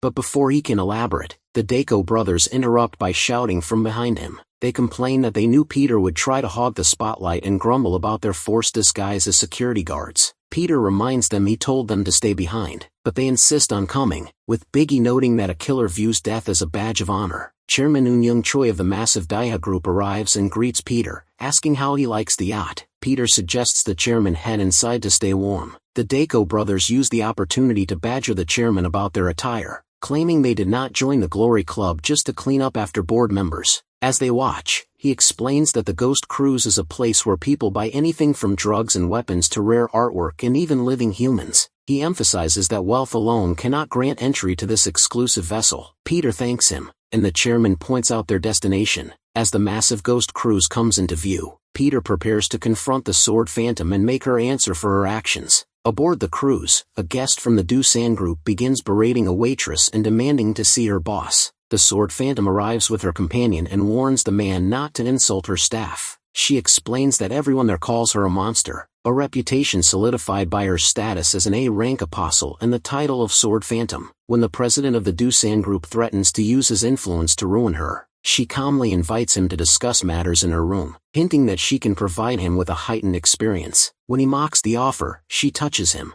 causing him to collapse in shock. She orders her companion to toss the man into the ocean and then shifts her focus to Peter. She muses that since he received her gift, he will surely show up, and she eagerly anticipates killing him to cash out. Elsewhere on the deck, the Dako brothers wander through the club, marveling at the luxury and the wealthy guests. They decide to lean into their roles as security guards, cleaning with such intensity that they impress a wealthy guest. The man tips them 1,000,001 for their efforts, which sends them into a frenzy of excitement as they realize the potential for quick riches. Their moment of excitement is cut short when the Sword Phantom emerges from an elevated position to address the crowd. Peter watches her and realizes she is the woman Simon described in his note, the new Simon of Glory. The auction begins with the introduction of the Potter Rock, a compact biochemical bomb abandoned by the Soviet Union for being too dangerous. Peter wonders how she could have possibly defeated a man like Simon if she does not appear to have the physical presence of a warrior. The guests debate the origin of the weapon until an elderly man, identified as the Russian weapon merchant, Viktor Idorov, shouts in fury. He accuses the Sword Phantom of stealing his property and orders his two massive bodyguards to seize her. As the bodyguards advance, the companion blocks their path. The guards ignore the warning and try to push past him, but in an instant, both men are lying on the ground, their bodies trembling and melting from an unknown force. The guests are horrified, but the Sword Phantom simply apologizes for the interruption and announces that bidding for the Potter Rock will start at $20 billion the following night. She also teases that a second, even more incredible item will be revealed at that time. As the crowd disperses in anticipation, Peter prepares to leave. The companion asks if Peter is present and she replies that they will find out tomorrow. Chairman Choi admits he is hungry and Peter agrees to join him for a meal. Peter warns the chairman to remain vigilant, noting that the Sword Phantom is the most diabolical person he has ever encountered. The Sword Phantom suddenly approaches them and confronts the chairman, mocking his past refusal of her invitations. When she grabs his tie to invite him to dinner, the chairman tries to decline, but Peter steps forward and offers to take his place. Caught off guard, the Sword Phantom sprays her perfume and accepts the offer for a dinner date. Warning Peter to prepare for a rough night, the Sword Phantom approaches our protagonist in an unusual way, lightly tapping his chest before taking a moment to straighten her tie. As she does this, the scent she carries hits Peter, forcing him to consider the nature of her influence. The Sword Phantom is convinced that all men are fundamentally the same. She believes her scent is so potent that it leaves them completely entranced, blind to whatever danger she might be bringing their way. At that moment, the Daco brothers emerge from behind, stepping forward to introduce themselves as the new training crew. Peter stands in the background, clearly troubled and confused by the sudden arrival of these two. They introduce themselves as Biggie and Junior Daco, boastfully claiming they are ready to kill or clean anything that needs tending to, and they urge her to provide an order. A brief disagreement breaks out between them, with one brother pushing the other aside while insisting the master clearly favors him. Watching this display, Peter is taken aback by the absurdity of the situation. The Sword Phantom turns back to him, lightly pats his face, and tells our boy that he got lucky before walking away. Left alone, Peter reflects on the encounter, struggling to understand how he nearly lost control of his own senses in that brief moment. As he wonders how she managed to manipulate him so quickly, a new thought crosses his mind. Meanwhile, the Daco brothers tell Peter that they will keep the space spotless, even joking about cleaning his feet if necessary. They are clearly excited, chatting about the $1,000 tip the Sword Phantom promised them if they keep the area pristine. As they start their cleaning, Peter continues to dwell on how easily he was compromised. Elsewhere, the Sword Phantom relaxes in the water while her companion stands behind a large pillar, facing away. She asks if he is curious about the steaminess of the environment, leading him to ask for clarification. She notes that an old man in his 70s managed to destroy 100 killers, wondering how such a feat is possible against opponents at their peak. When her companion asks if she is certain that individual was actually Peter, she challenges his skepticism. He explains that the ship is heavily guarded by radars and that the old man is clearly not on board, leading him to wonder if someone is merely disguised as the protagonist. The Sword Phantom splashes the water, declaring that if an imposter is indeed using Peter's identity to interfere with the organization, she will uncover the truth. When asked how she intends to reach them, she mentions they have resources at their disposal. She remains indifferent to whether the person is a man or a woman, admitting she was simply curious about his appearance, and she dismisses her companion's suspicion that she might have developed an interest in someone else. Peter moves through the cruise ship while reflecting on a past conversation with Simon. Simon had admitted that the protagonist was the only family he had left, and insisted he would be the one to take the fall if it meant Peter could survive. The protagonist had pushed back, telling his friend to stop worrying and focus on his health so they could eventually fulfill the promise they made years ago. Simon had been surprised that Peter remembered, and the two had shared a moment over his secret smoking habit. Now Peter realizes that Simon is truly his family, and he feels compelled to take any number of lives if it will lead him to his friend. He concludes that with everyone's attention focused on the auction in the bathroom area, this is his best chance to find him. As his trolley comes to a stop, two men approach him, suspicious of an Asian waiter being on the ship. When they attempt to check the trolley and realize something is wrong, they speculate that he might be the person the shipmaster is hunting. Recognizing them as pirates, Peter acts quickly, throwing one of the men into the trolley and pushing forward. He continues to search the kitchen, the engine room, and every corner of the ship, but finds no trace of Simon. He eventually realizes there is only one place left to check. The next day, the auction begins. The Sword Phantom presents the first item, a Monet Martin masterpiece from 1780, explaining its history as a lost wedding gift for Princess Augusta. After a brief bidding war, she announces that Senior Farsheri has won the piece for $1.35 million.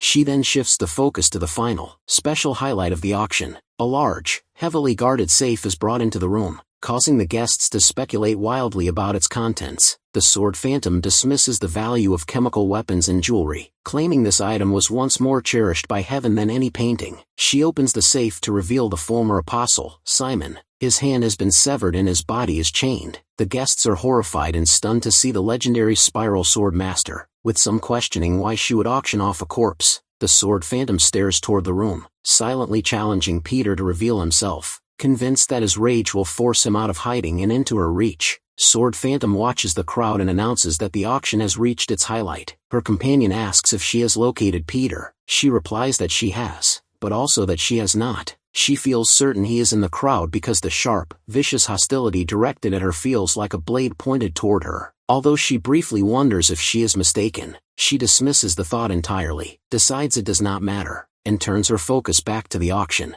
She announces the start of bidding for Apostle Simon at $10 million. She tells the audience that if no one bids on the sword master, he will die immediately, but those who cannot resist bidding should be prepared to remove him before he expires. Silently, she assumes Peter is already dead. Peter watches in silence, his forehead bulging with tension as he realizes Sword Phantom is using Simon as bait. He knows he lacks the funds to bid, and even if he had the money, placing a bid would expose his identity. He feels trapped by the number of eyes watching him and desperately searches for a way to rescue his companion. Sword Phantom pats Simon on the head, mockingly noting that the man who was once Glory's greatest apostle, worth more than a nuclear weapon, is now just a useless lump of flesh. She lifts his head and taunts him, suggesting it must hurt to know his own comrade has abandoned him. When no one bids, she sarcastically asks if they are avoiding the prisoner because he has damaged goods. She announces she will dispose of him if no one acts and begins a countdown. Just before she reaches zero, Chairman Choi of the Deja Group bids $20 million in cash. Sword Phantom grows suspicious. She wonders why the chairman, the supposed right-hand man of Glory's boss, is interfering. She accepts the bid and, finding no higher offers, congratulates him while privately suspecting he is hiding something.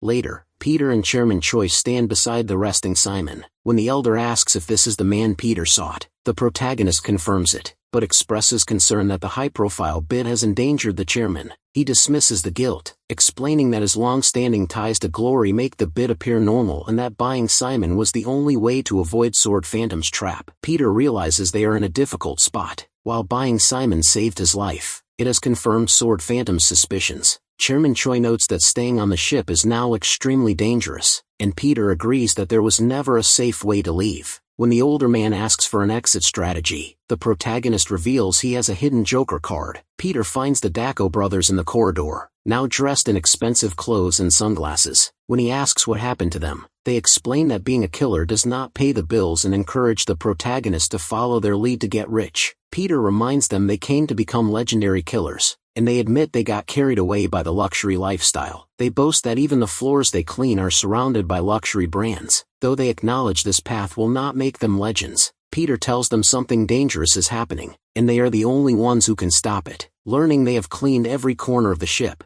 the protagonist assigns them a special A-rank mission. Peter looks at Simon and recalls a memory of them sitting on a playground, watching children play football. The prisoner expresses a wish to be an ordinary student, to wear a school uniform, and to eat a lunch packed by his mother. Peter tells him not to talk nonsense because children like them could never attend a normal school. Simon smiles sadly, acknowledging that a killer cannot dream, but asks the protagonist to forget he ever said it. Peter suggests they build their own school for children with no money or home, promising to lend his brother his textbooks for free. Simon refuses, stating he wants to buy his own books. Back in the present, Peter gently shakes the swordmaster and pleads with his brother to wake up, reminding him of their promise to go to school together. Chairman Choi overhears this from outside the room. Meanwhile, a barefoot Sword Phantom complains that the chairman ruined her plan. She rejects her companion's suggestion that the boss is the true master of the ship, declaring herself the master and ordering her men to surround the room and kill both the prisoner and the chairman. She believes killing them will force Peter to reveal himself.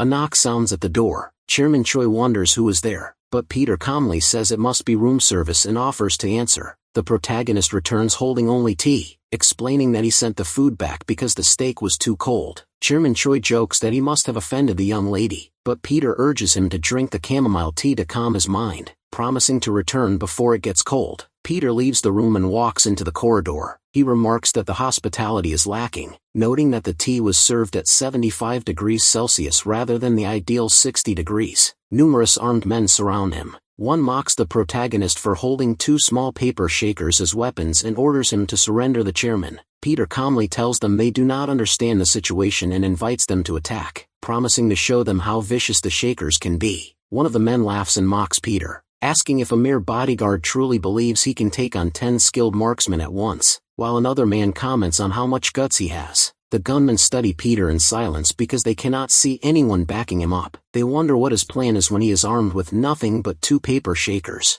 They convince themselves that he is bluffing and trying to intimidate them with a psychological trick, a tactic they have seen many times before. Even so, they feel that there is something different about him. Peter slowly walks toward them, and the men feel as though he is looking straight through them, though they cannot understand how he is doing it. He explains that anyone who puts all their faith in guns will eventually hit a limit. He tells them he is about to show them that there are times when even the cap of a paper shaker can be far more powerful than any bullet. The gunmen cannot believe what they see because Peter shows absolutely no fear of being shot. Instead of retreating, he charges directly into the middle of their circle. He strikes each man in the temple one after another without missing a single blow, leaving them wondering if he is even human. As the protagonist moves through the group, he thinks to himself that his little pirate friends cannot pull the trigger for a simple reason, because they have surrounded him from every direction. Each of them knows there is a chance he could dodge, and if they fire, they risk shooting one another. That hesitation prevents them from acting. Frustrated, one gunman yells for everyone to shoot, though another hesitates. A second man shouts again to fire, but Peter quietly remarks that the real show is just beginning. He tosses the contents of the paper shakers into the air, and the powder flies straight into the gunman's eyes. One man cries out that he cannot see, and another shouts that they have lost sight of the protagonist. Before the man can react, Peter appears directly in front of him. He tells him that it is a shame because if they had been using close-range weapons instead of guns, they might have survived a few seconds longer, and now they are going to miss the real highlight of the night. Elsewhere on the ship, a subordinate rushes to Sword Phantom with an urgent report regarding the team sent to Chairman Choi's room. When she asks if they are dead and receives confirmation, she realizes every professional she selected has been eliminated. She concludes that Chairman Choi must have been hiding that old man the entire time. Before she can process this, another subordinate reports that Peter has appeared at the restaurant. She is confused because he should have been in the chairman's room. Suddenly, reports begin pouring in from every direction. Peter is spotted in the control room, the headquarters, the swimming pool, the engine room, the casino, and the swimming lobby. She wonders how he can be in all those places at once and what kind of trick he is playing. She angrily orders her subordinate to find out what is going on and to get moving to identify who is wreaking havoc on her ship. The subordinate immediately acknowledges the order. Meanwhile, the Dacko brothers watch the chaos and think everyone is doing a great job, knowing nobody realizes this is all part of Peter's plan. They recall how he had asked them if they knew why people on the ship were called VIPs. They had jokingly called them very important paychecks before correcting themselves to very important people, and the protagonist had explained that these people were in danger. After he reminded them that Sword Phantom had been dragging away and disappearing the bodyguards of VIPs, it became clear she was planning to kill every VIP on the ship. Shocked by this revelation, the brothers were assigned a special A-rank mission. Peter instructed them to roam the ship as custodians and spread a rumor that the ship master was planning to kill all the VIPs. While cleaning, they pretended to have a private conversation loud enough for nearby VIPs to overhear, expressing worry about exposing the plan to their master. The overheard VIPs immediately gathered their bodyguards. After a gunshot echoed through the ship, causing the crew to panic and believe the rumors of the ship master's betrayal, they began shouting that an old man was fighting the crew to ensure everyone believed Peter was truly on board. Back in the present, a subordinate warned Sword Phantom that the situation is spiraling because the VIPs refuse to trust them. She flies into a rage, striking the man and cursing Peter as a disgusting mole, vowing to tear him apart. When her companion volunteers to bring the protagonist to her, she forbids him from being hasty. She explains that like a mole living underground, Peter will only appear somewhere else if she tries to dig him out. She insists on handling it herself, reminding her companion of their promise and her capabilities. She picks up the Potter rock and decides that if she wants to catch a mole, she only needs to blow up the ground. She declares that they will kill the mole along with 200,000 people. Peter realizes she is actually going to detonate the Potter rock. Looking around, he sees people already collapsing with blood coming from their noses and mouths as they inhale the gas. He realizes he does not have enough time to reach the control room,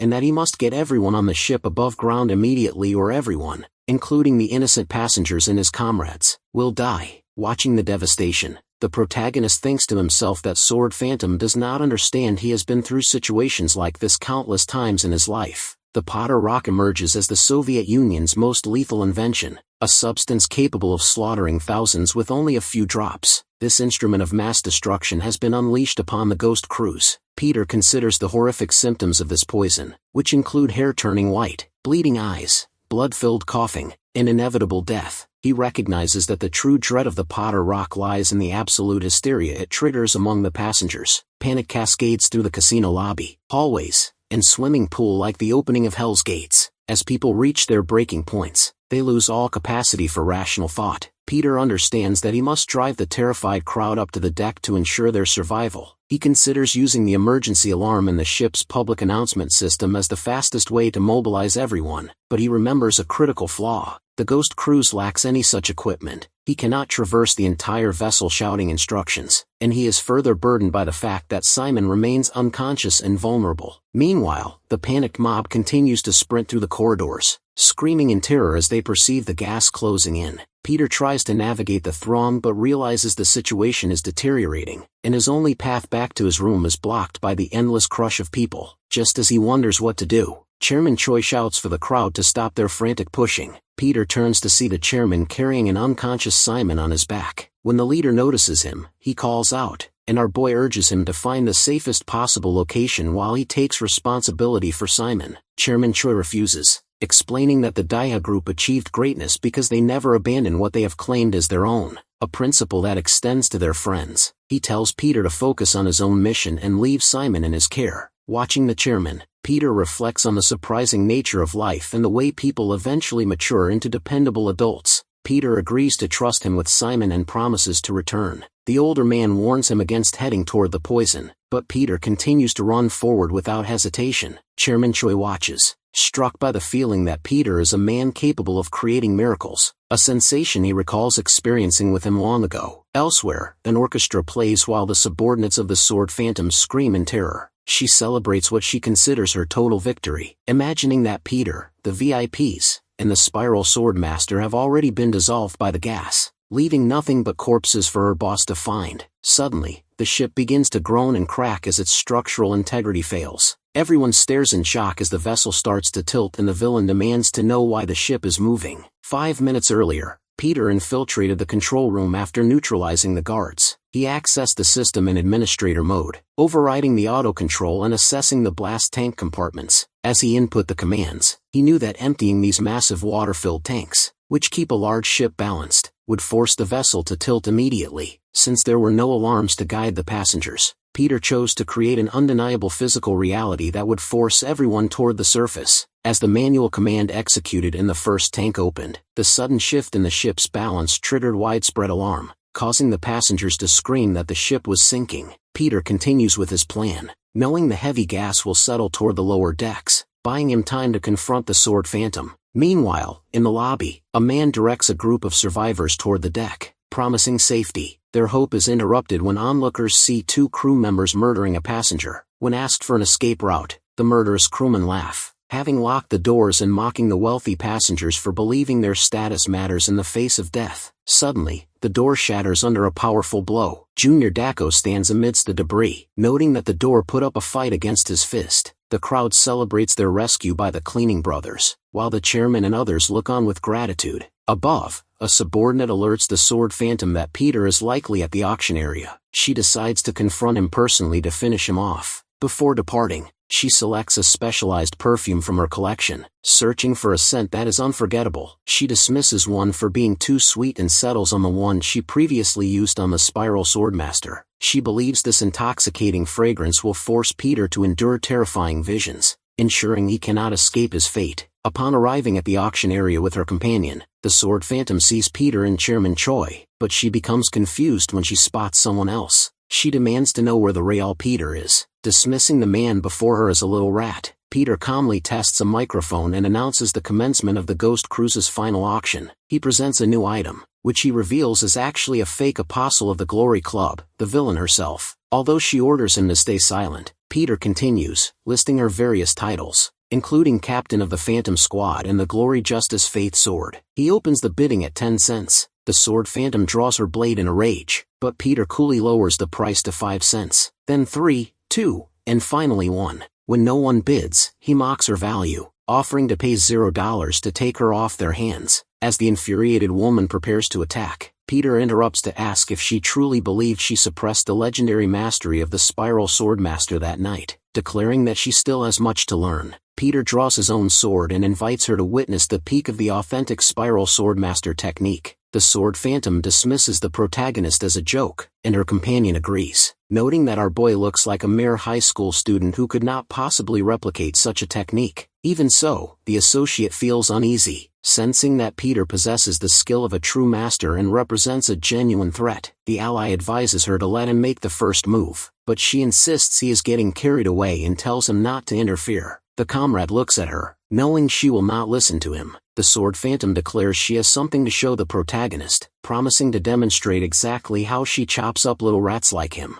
Her companion recognizes the look on her face. It is the same expression she wore the day she murdered 2,000 men. He recalls how a millennium-old killer organization was destroyed in a single day due to a betrayal by a Yakuza gang. Her young master had sought revenge, and from that moment, she poured everything into her training until the day arrived. A muscular man mocks the Katoryu members, saying he has heard old men claim their victims never even realized they have been slashed, as if they were killed by a ghost. He scoffs at the idea, noting that nobody uses swords in an age of advanced technology, and while he is unsure of their speed, he doubts they are faster than a gun. He recognizes the Sword Phantom as the chief's daughter, because she looks just like her mother, and he invites her to come closer so he can see if the resemblance extends further. Furious, the Sword Phantom calls him disgusting. She explains that while people believe their victims never realized they were cut, she ensures her victims are fully aware of the moment they are about to be struck. The man laughs at the brat, tells her she must have a death wish, and fires his gun. He is baffled to suddenly find himself lying on the ground. The Sword Phantom reminds him she stated her victims know exactly when they are being slashed. Her companion notes that on that night, she faced 2,000 members of the Yamato gang,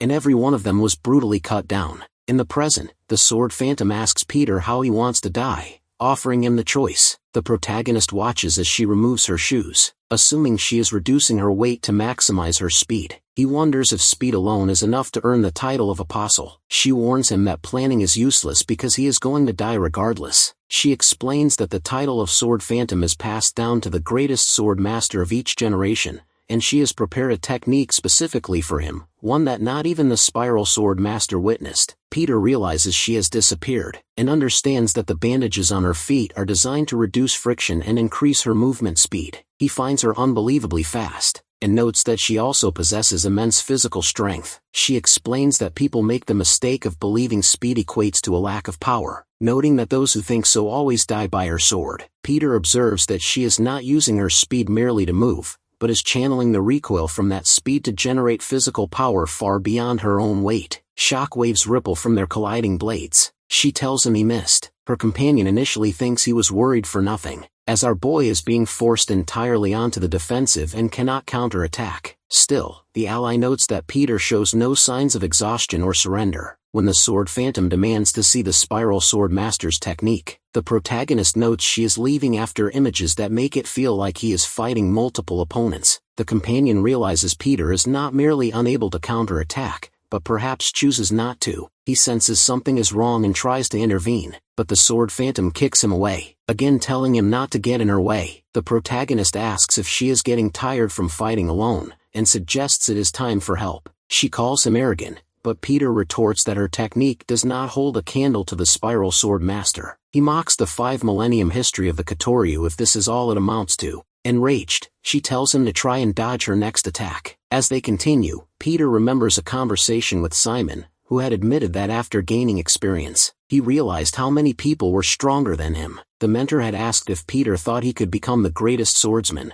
and the protagonist had internally acknowledged that Simon was already among the strongest, having created a technique no one else dared to attempt. the spiral slash. Peter unleashes the technique. He explains to the shocked Sword Phantom that he stopped her because every time she launched herself, she had to push off from a specific point, revealing her path. All he had to do was place his sword in that path. Her severed arm falls to the ground, and she screams in disbelief. Her companion rushes to her side, and she orders him to detonate the perfume immediately. The protagonist admits she was stronger and faster than he expected, but asserts that she was destined to lose to the Spiral Sword Master from the start. Consumed by rage, she glares at him and swears she will kill him. The perfume is detonated and spreads through the area. Peter covers his mouth and nose, recognizing the scent. The Sword Phantom tells him not to struggle because now that the perfume is released, they are already as good as dead. She mockingly asks if he thinks the Apostle Peter can save him, declaring that even the legendary Peter cannot stop what is about to happen. The hallucination perfume permeates the entire space, leaving no room for escape. Sword Phantom laughs, relishing the sight of her opponents growing dizzy. She mocks our hero, Peter, telling him his flashy tricks are useless.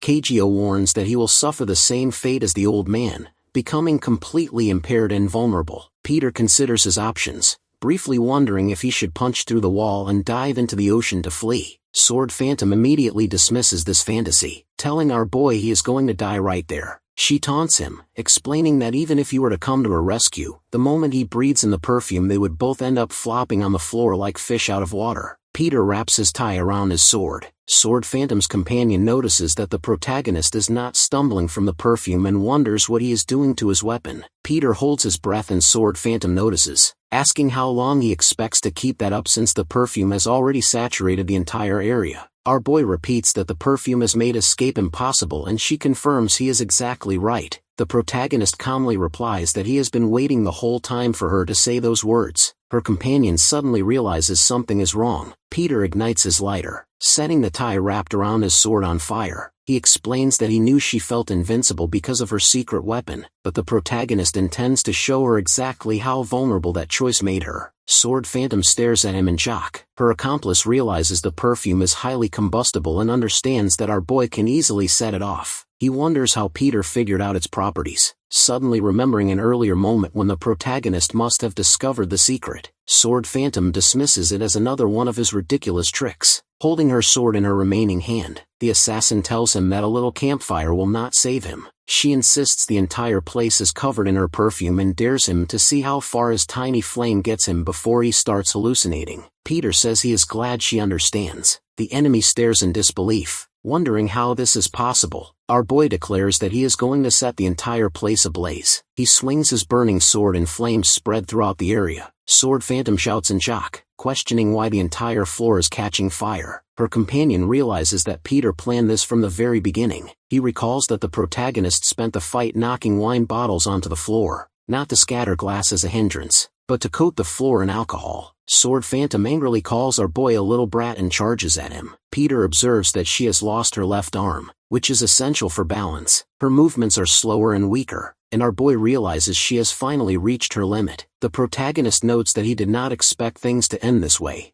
but he believes it was the right decision, as her rising blood pressure would have eventually caused her to burst a blood vessel. Sword Phantom's companion strikes her hard on the back of the neck, knocking her unconscious. Peter asks if he is his next opponent. Instead, the accomplice picks her up, tells our boy he has made a mistake, and quickly escapes. The lobby is shown engulfed in flames as the partner carries her away. The companion recalls a conversation with his boss, who asked if he wanted to return the girl. He had replied in the affirmative, explaining that they would return home once the job was finished. The superior had remarked on the interest of them returning to Japan. The boss had stood up, looked over, and asked what the associate planned to do upon returning, specifically if he intended to revive Kotoru or form a new organization. The leader had noted that the people of Kotoru keep many secrets, which he found interesting. Back on the cruise ship, Peter walks up the stairs surrounded by flames. He thinks that while things went according to plan, more questions remain. The protagonist realizes the ties between Kotoru and these events run deep.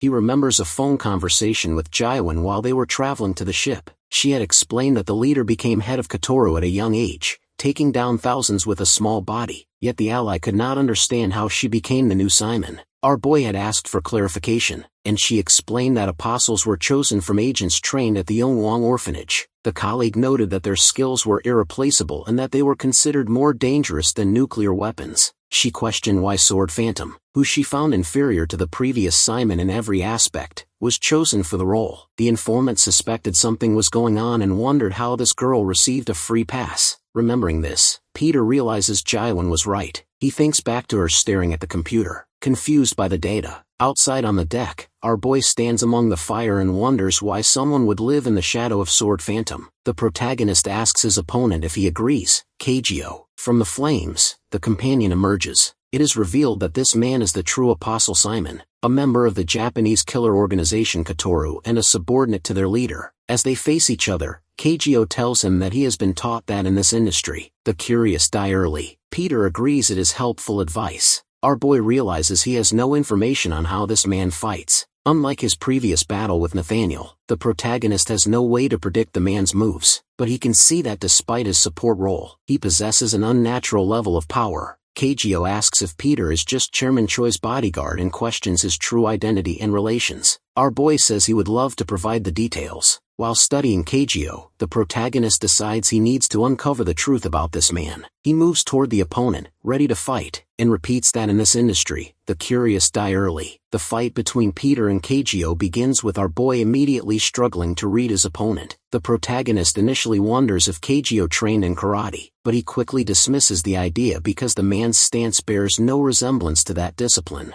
Because our boy has never encountered this fighting style before, he begins to suspect that Kagyo is hiding something significant. He considers the possibility that Kagyo is utilizing a secret Katoru technique, yet he feels this cannot be the case. The way he leaves himself wide open, keeping his vital points completely undefended, is entirely contrary to proper technique. This lack of defense, paired with such a mysterious stance, confuses Peter. He moves with an innate talent that makes it seem as though he was never taught how to fight at all, but was instead born for combat. Our boy realizes that this moment feels less like a structured fight and more like the raw, instinctive violence of a beast. Although the protagonist should have been able to land multiple clean hits, Kagyo dodges every attempt with his unorthodox movements. Peter recognizes that he does not spend time in battle making tactical decisions. He simply possesses an innate, natural-born ability to fight. This realization brings even more questions for our boy. He cannot understand how Kagyo possesses such high-level combat talent, while simultaneously lacking any specific, refined techniques for attacking.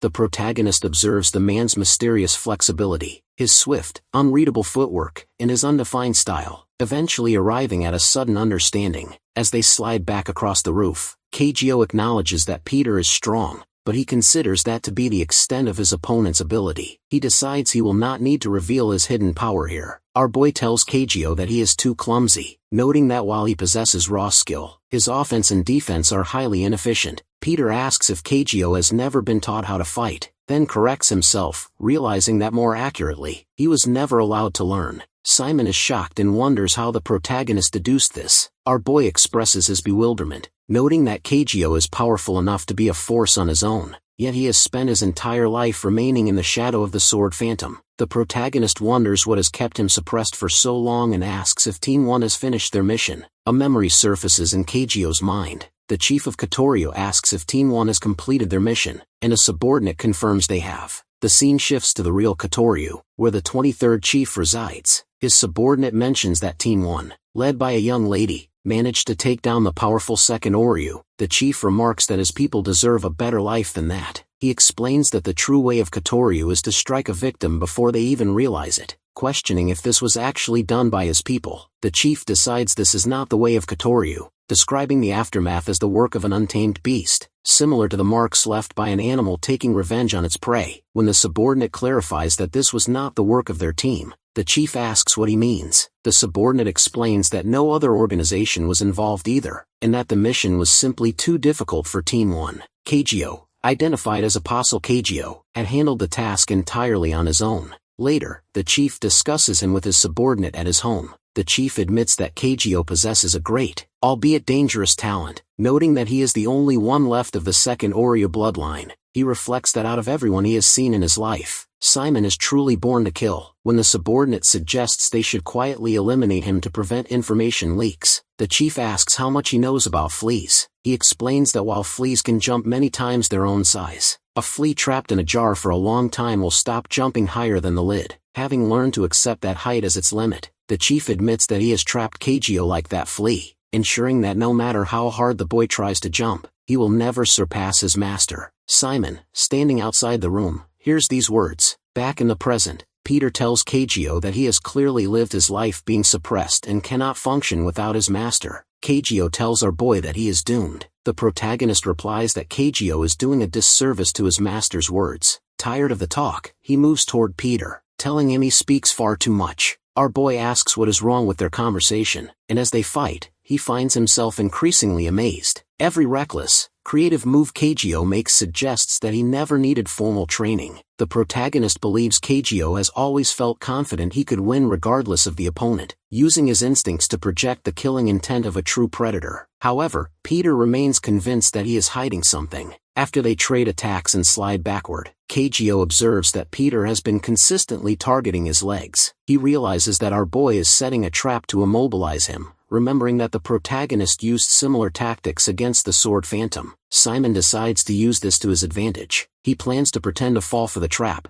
baiting Peter into lowering his guard so he can rip his head off. Suddenly, he realizes something is wrong. Our boy has disappeared. A large chain wraps around Kagyo's neck, hoisting him upward. As he struggles, he realizes he is in trouble and wonders when the protagonist set the trap. Peter explains that Kagyo's innate instinct and natural skill are impressive, but because he watched him fight the sword phantom, he was far too alert. By luring Kagyo into thinking and strategizing, something he never had to do before, our boy caught him off guard. The protagonist tells him it is over, claiming that even a chainsaw could not break the chains. Kagyo refuses to accept defeat. Blades suddenly emerge from his hands, which he uses to try and cut through the chain. Peter notices the claws and tells him to give up, but as he watches the struggle, he realizes this is what Kagyo has been hiding all along. Our boy recalls seeing something similar during the auction, where Kagyo was able to melt another human. He concludes that these blades can melt anything they touch, making it dangerous to get close. The protagonist realizes the situation has become much more difficult. Kagyo moves toward him, stating that it is too late and that now that his ability is revealed, Peter is doomed to disappear without a trace. He grabs our boy's face with his hand. Kagyo initially assumes that even the slightest thought of combat will be enough to finish Peter. However, the antagonist quickly notices something unusual when our boy charges directly at him and grabs his wrist. Because the protagonist could have easily dodged the movement, he wonders why he would intentionally place himself in danger instead of choosing to run.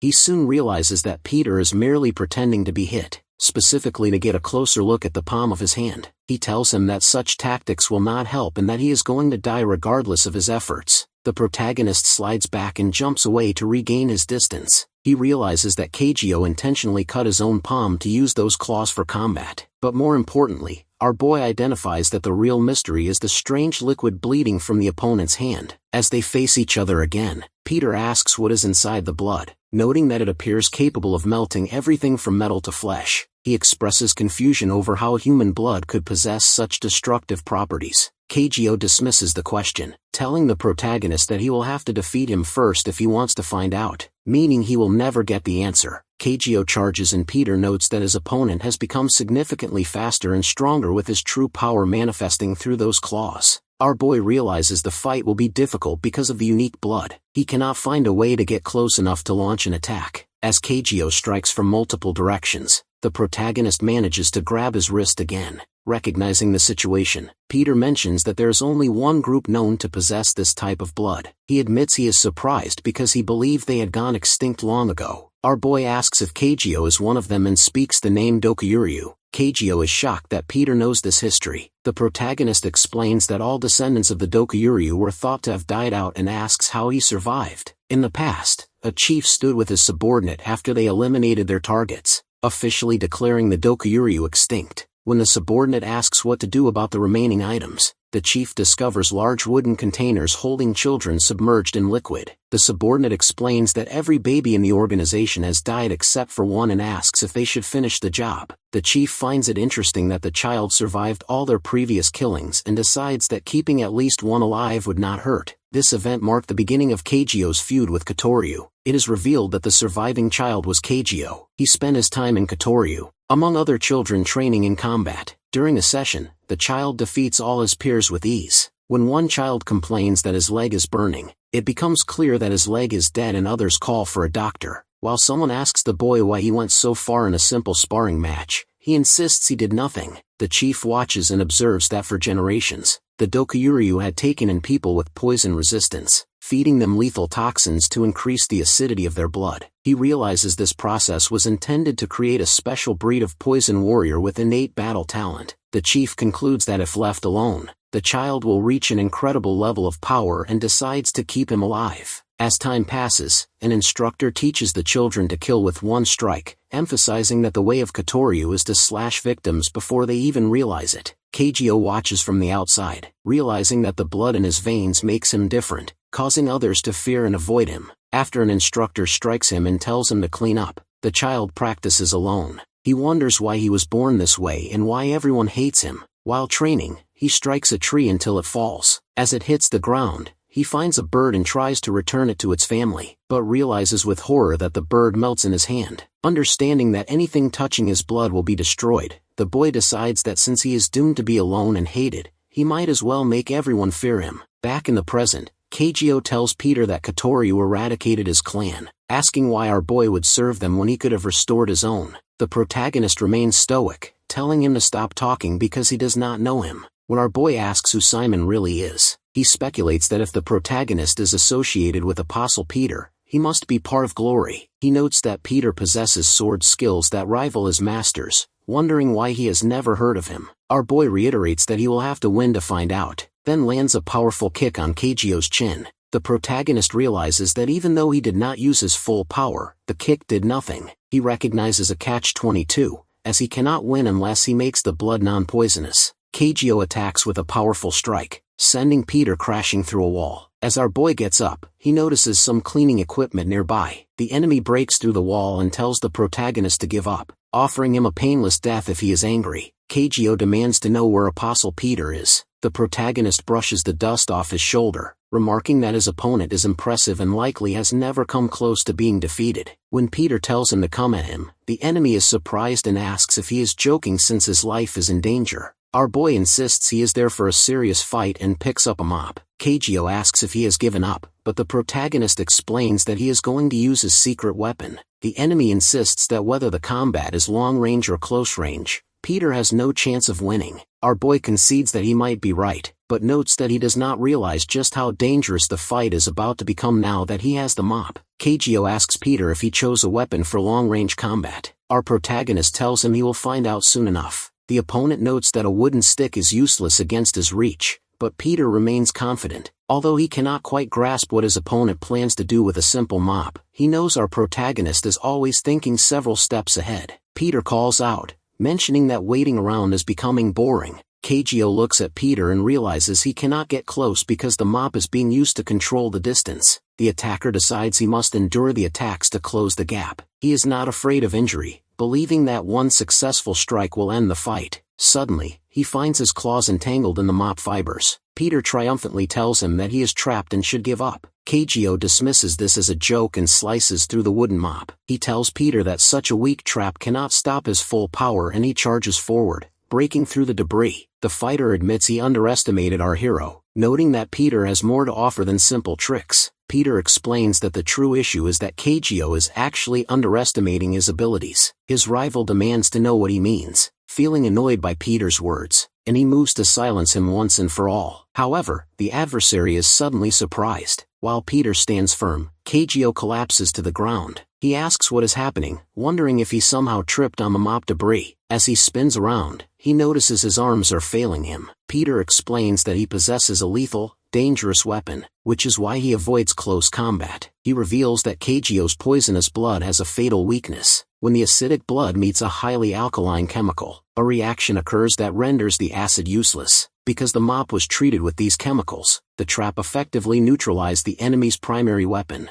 Kagyo tries to rise, realizing that the mop was a ruse to get the chemicals into his bloodstream. He clenches his fist, insisting that he does not need his blood to win. Suddenly, the voice of the sword phantom rings out. She declares that she will kill Peter. Kagyo calls her master, but Peter warns her to leave if she values her life. Ignoring him, she insists that she will kill him with her own hands and behead him. As she speaks, her sword slips from her grasp. Her companion calls out, asking why she left the safety of the ship when he told her to wait. She says she has had enough. Kagyo notes that she is only injuring herself further, but she maintains that she must kill Peter to capture the apostle, reminding him of their promise to run away together once everything is over. Kagyo insists that she should have left it to him, but she refuses, claiming she can handle it herself. She asks him to simply follow her. As she calls his name, she collapses. Kagyo rushes to her, pleading for her to wake up. This moment triggers a memory of his past. Back when he yearned for the outside world, he realized that if he had left those gates,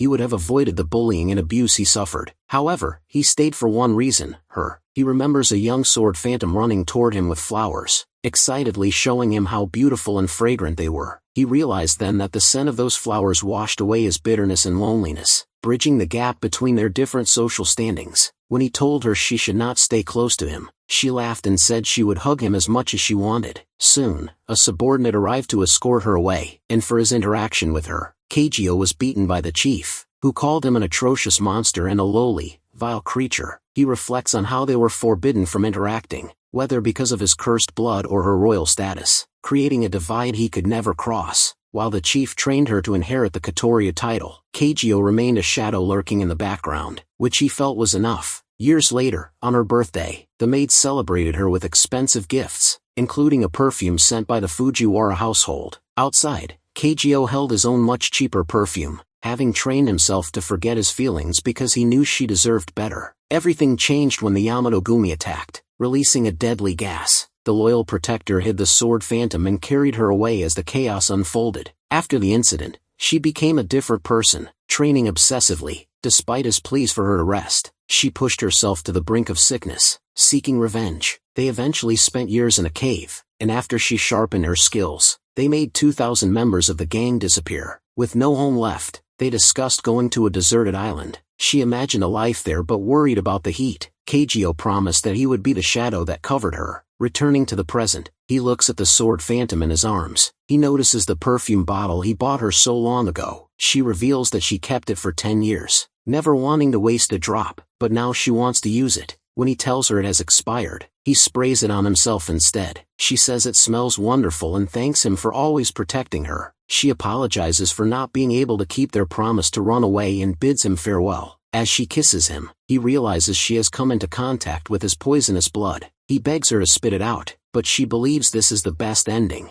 hoping it will allow him to live. With tears in his eyes, he begs her not to leave as she passes away in his embrace. Holding the body of Sword Phantom in his arms, Kagyo declares that he will gladly fulfill her final wish and remain true to the promise he made to her. As he embraces her, he resolves to finish this conflict for her sake. He vows to stand his ground, make her proud, and eliminate both the man before him and Peter. Kagyo then tears his chest open with his claws to reopen his wounds and launches himself directly at our boy to resume their fight. Peter recognizes that this is far more than a simple battle for his opponent. The protagonist understands that Kagyo is attacking with everything he has, willing to destroy his own body in the process. Realizing that he is prepared to die, Peter considers that even minor contact with such lethal tainted blood could be fatal, forcing him to question how he can possibly defend himself. When Kagyo notices our boy picking up fire extinguishers, he initially suspects a smokescreen, but soon realizes that Peter intends to use them to stop his bleeding. Kagyo reflects on how all his previous opponents met pathetic ends in despair, regardless of their skill or preparation. He assumes Peter must be feeling the same way, but the protagonist suddenly grabs him and slams him into the deck with such force that the wood shatters. Dust fills the air as he coughs from the impact. Lying on the broken floor, Simon deduces that if this man is connected to our boy in glory, he must be at least an A-rank killer or even an apostle. He realizes he has no information on this stranger and concludes that it no longer matters because he has no reason to live if he survives. He tells Peter to finish him.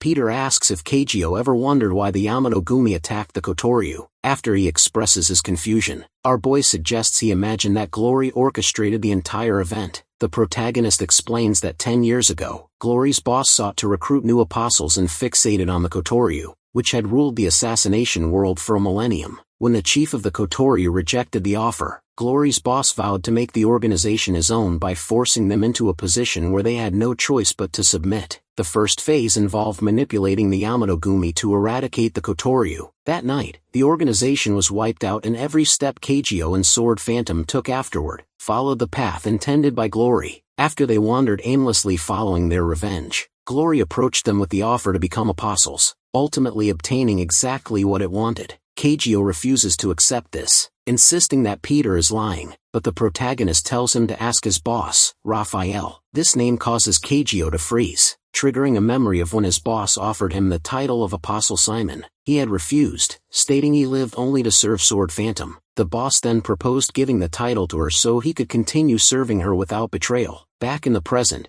Kagyo struggles with the possibility that their lives were manipulated from the start. He feels a deep sense of regret, realizing that if Glory had never intervened, Sword Phantom could have lived a different life. Overwhelmed with rage, he wonders how the man responsible can sleep peacefully. Noticing Kagyo is pushing past his physical limits, Peter warns him that this overexertion will lead to his death. He counters by warning our boy that his friends are in grave danger from pirates and that the cruise ship is sinking. He tells Peter to leave if he wants to save them. At the evacuation area, the Dako brothers are urging passengers toward the lifeboats when armed pirates arrive. Order the crowd to stop, and command their men to fire on the boats. Panic ensues. Junior asks Biggie for a plan, but the brother realizes that with too many enemies and only two of them capable of fighting, any attempt to intervene will result in everyone dying. Biggie encourages his brother not to lose courage, and Junior responds that they should be saying the same to each other. The pirates grow cautious, recognizing the brothers are skilled and threaten to shoot at any sign of movement. Chairman Choi attempts to negotiate, offering an astronomical amount of money for their lives, but the pirates refuse, stating they will not be fooled again and that they only want his head. Seeing no hope for peace, Biggie tells Junior he has been the best brother, and he replies that they will meet again in heaven. On the deck, Kagyo demands to know why Peter remains instead of leaving to save his friends. The protagonist calmly explains that a glory killer is already among them. Kagyo argues that even a killer cannot survive a barrage of bullets, but Peter notes that there are extraordinary individuals on board. Simon realizes who he means. The scene shifts back to the evacuation area, where every gun held by the pirates is suddenly sliced in half. Standing among them is the Spiral Sword Master Simon, who has regained consciousness. Despite having only one arm, he cut through the firearms with incredible speed, leaving the Dako brothers, the chairman, and the pirates stunned. The pirates realize he is alive and decide to maintain their distance to gain the advantage. Simon lets out a quiet sigh as he remembers a conversation with Peter years ago. Our boy had asked about the worst-case scenario for a swordsman, eventually asking what the teacher would do if he lost an arm. Simon initially joked about killing himself, then suggested he would open a noodle shop. Later, Peter had intentionally broken his own arm to force himself to train with only one. Simon had told him that while logic dictates a swordsman needs two hands, he intended to surpass those limits and perfect a new spiral sword technique. Back in the present, the Spiral Sword Master swings his sword with his remaining arm and unleashes a powerful left-handed spiral slash. As the technique tears through everything before him, he proudly declares that he has perfected his new move just as he promised Peter he would. Once the chaos settles, Peter confirms that everyone aboard the ship has escaped safely. The Ghost Cruise is destroyed, which successfully wipes out the second base of Glory. On the yacht, the Dako brothers stand before the Spiral Sword Master, Simon, with visible reverence. They introduce themselves as Biggie and Junior, expressing their disbelief at meeting an actual apostle in person. The brothers have long dreamed of achieving greatness like him, and the reality of the encounter leaves them stunned. Simon offers a modest, awkward smile, suggesting they do not need to make such a scene, but the protagonist quietly leans in and tells him to simply play along. The brothers continue their praise, with Biggie noting that Simon's swordsmanship is peerless and Junior adding that the techniques they witnessed were breathtaking. The Spiral Sword Master playfully asks if that is how he is truly perceived, and our boy whispers for him to keep up the act. When the brothers ask if he has ever met the legendary Peter, repeating rumors about his ability to destroy entire cities, Simon laughs at the exaggeration. He jokes that moving mountains is more in line with Peter's capabilities. The brothers find this hilarious, leading our boy to quietly reflect on the fact that they never seem to laugh at his own jokes. Simon then puts his arms around the brothers and claims he recently spoke to Peter about them. The brothers are electrified, desperate to know what was said. The Spiral Sword Master winks at Peter before telling them that the protagonist believes they have the potential to become apostles themselves. The brothers erupt in cheers for their hero. Shortly after, Chairman Choi approaches Peter, who insists he is fine, despite the chairman's suggestion that he should rest. The businessman declines a break for himself, explaining that his life in the weapons industry has required him to build significant stamina to survive. Simon interjects to warn the chairman that assisting them will make him a target of Glory's suspicion, but Chairman Choi remains calm,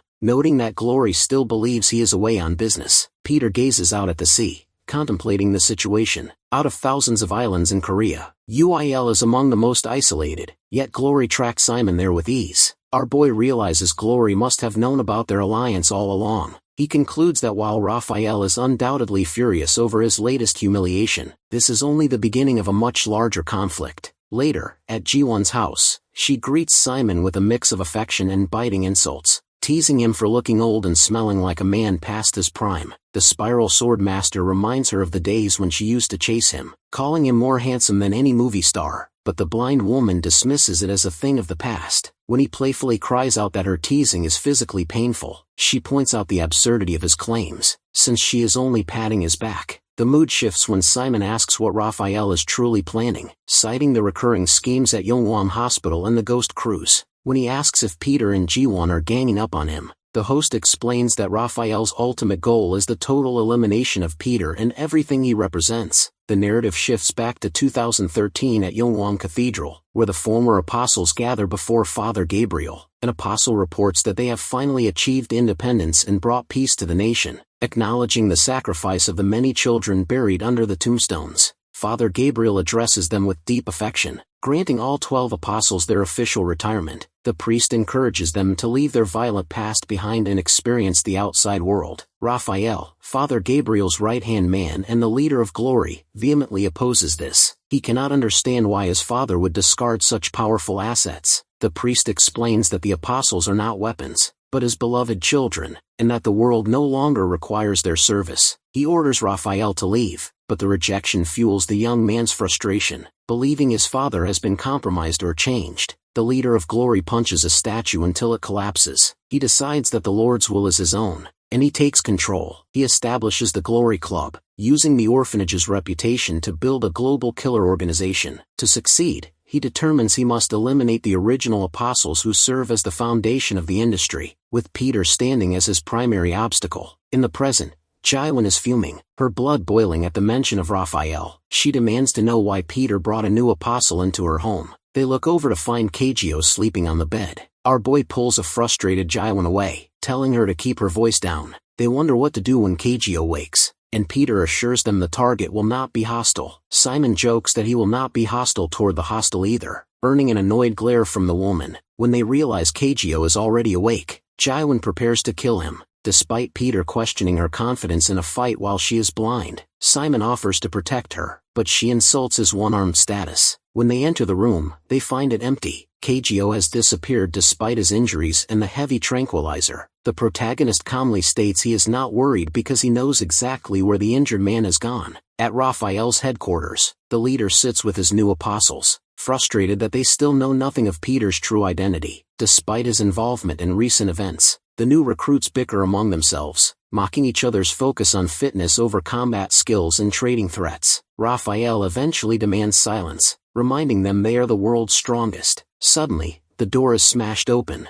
Kagyo walks in. Raphael is stunned to see him alive and asks about Peter. The intruder ignores the pleasantries and asks a direct question. Was it Raphael who orchestrated the destruction of the Katoryu? Kagyo recalls how Sword Phantom had trusted the leader, unaware that he was the one who destroyed her life. The villain does not deny it, but argues that it is unfair to blame him. He tells Kagyo that Sword Phantom brought her fate upon herself by choosing to become an apostle. The warrior, who had desperately hoped for a different truth, clenches his fists. He stands before the apostles and gives them a 10-second warning to leave the room or die. Raphael tells Kagyo that he fails to grasp the reality of the situation. The former points out that none of the apostles show any intention of leaving, which makes his opponent's stance futile. One of the apostles scoffs at Kagyo for making such a scene, reminding him that he was nothing more than a struggler before rising to his current position. The gun wielder agrees, calling the man's behavior unpleasant and demanding he get over it. Another apostle urges the group to go easy on him,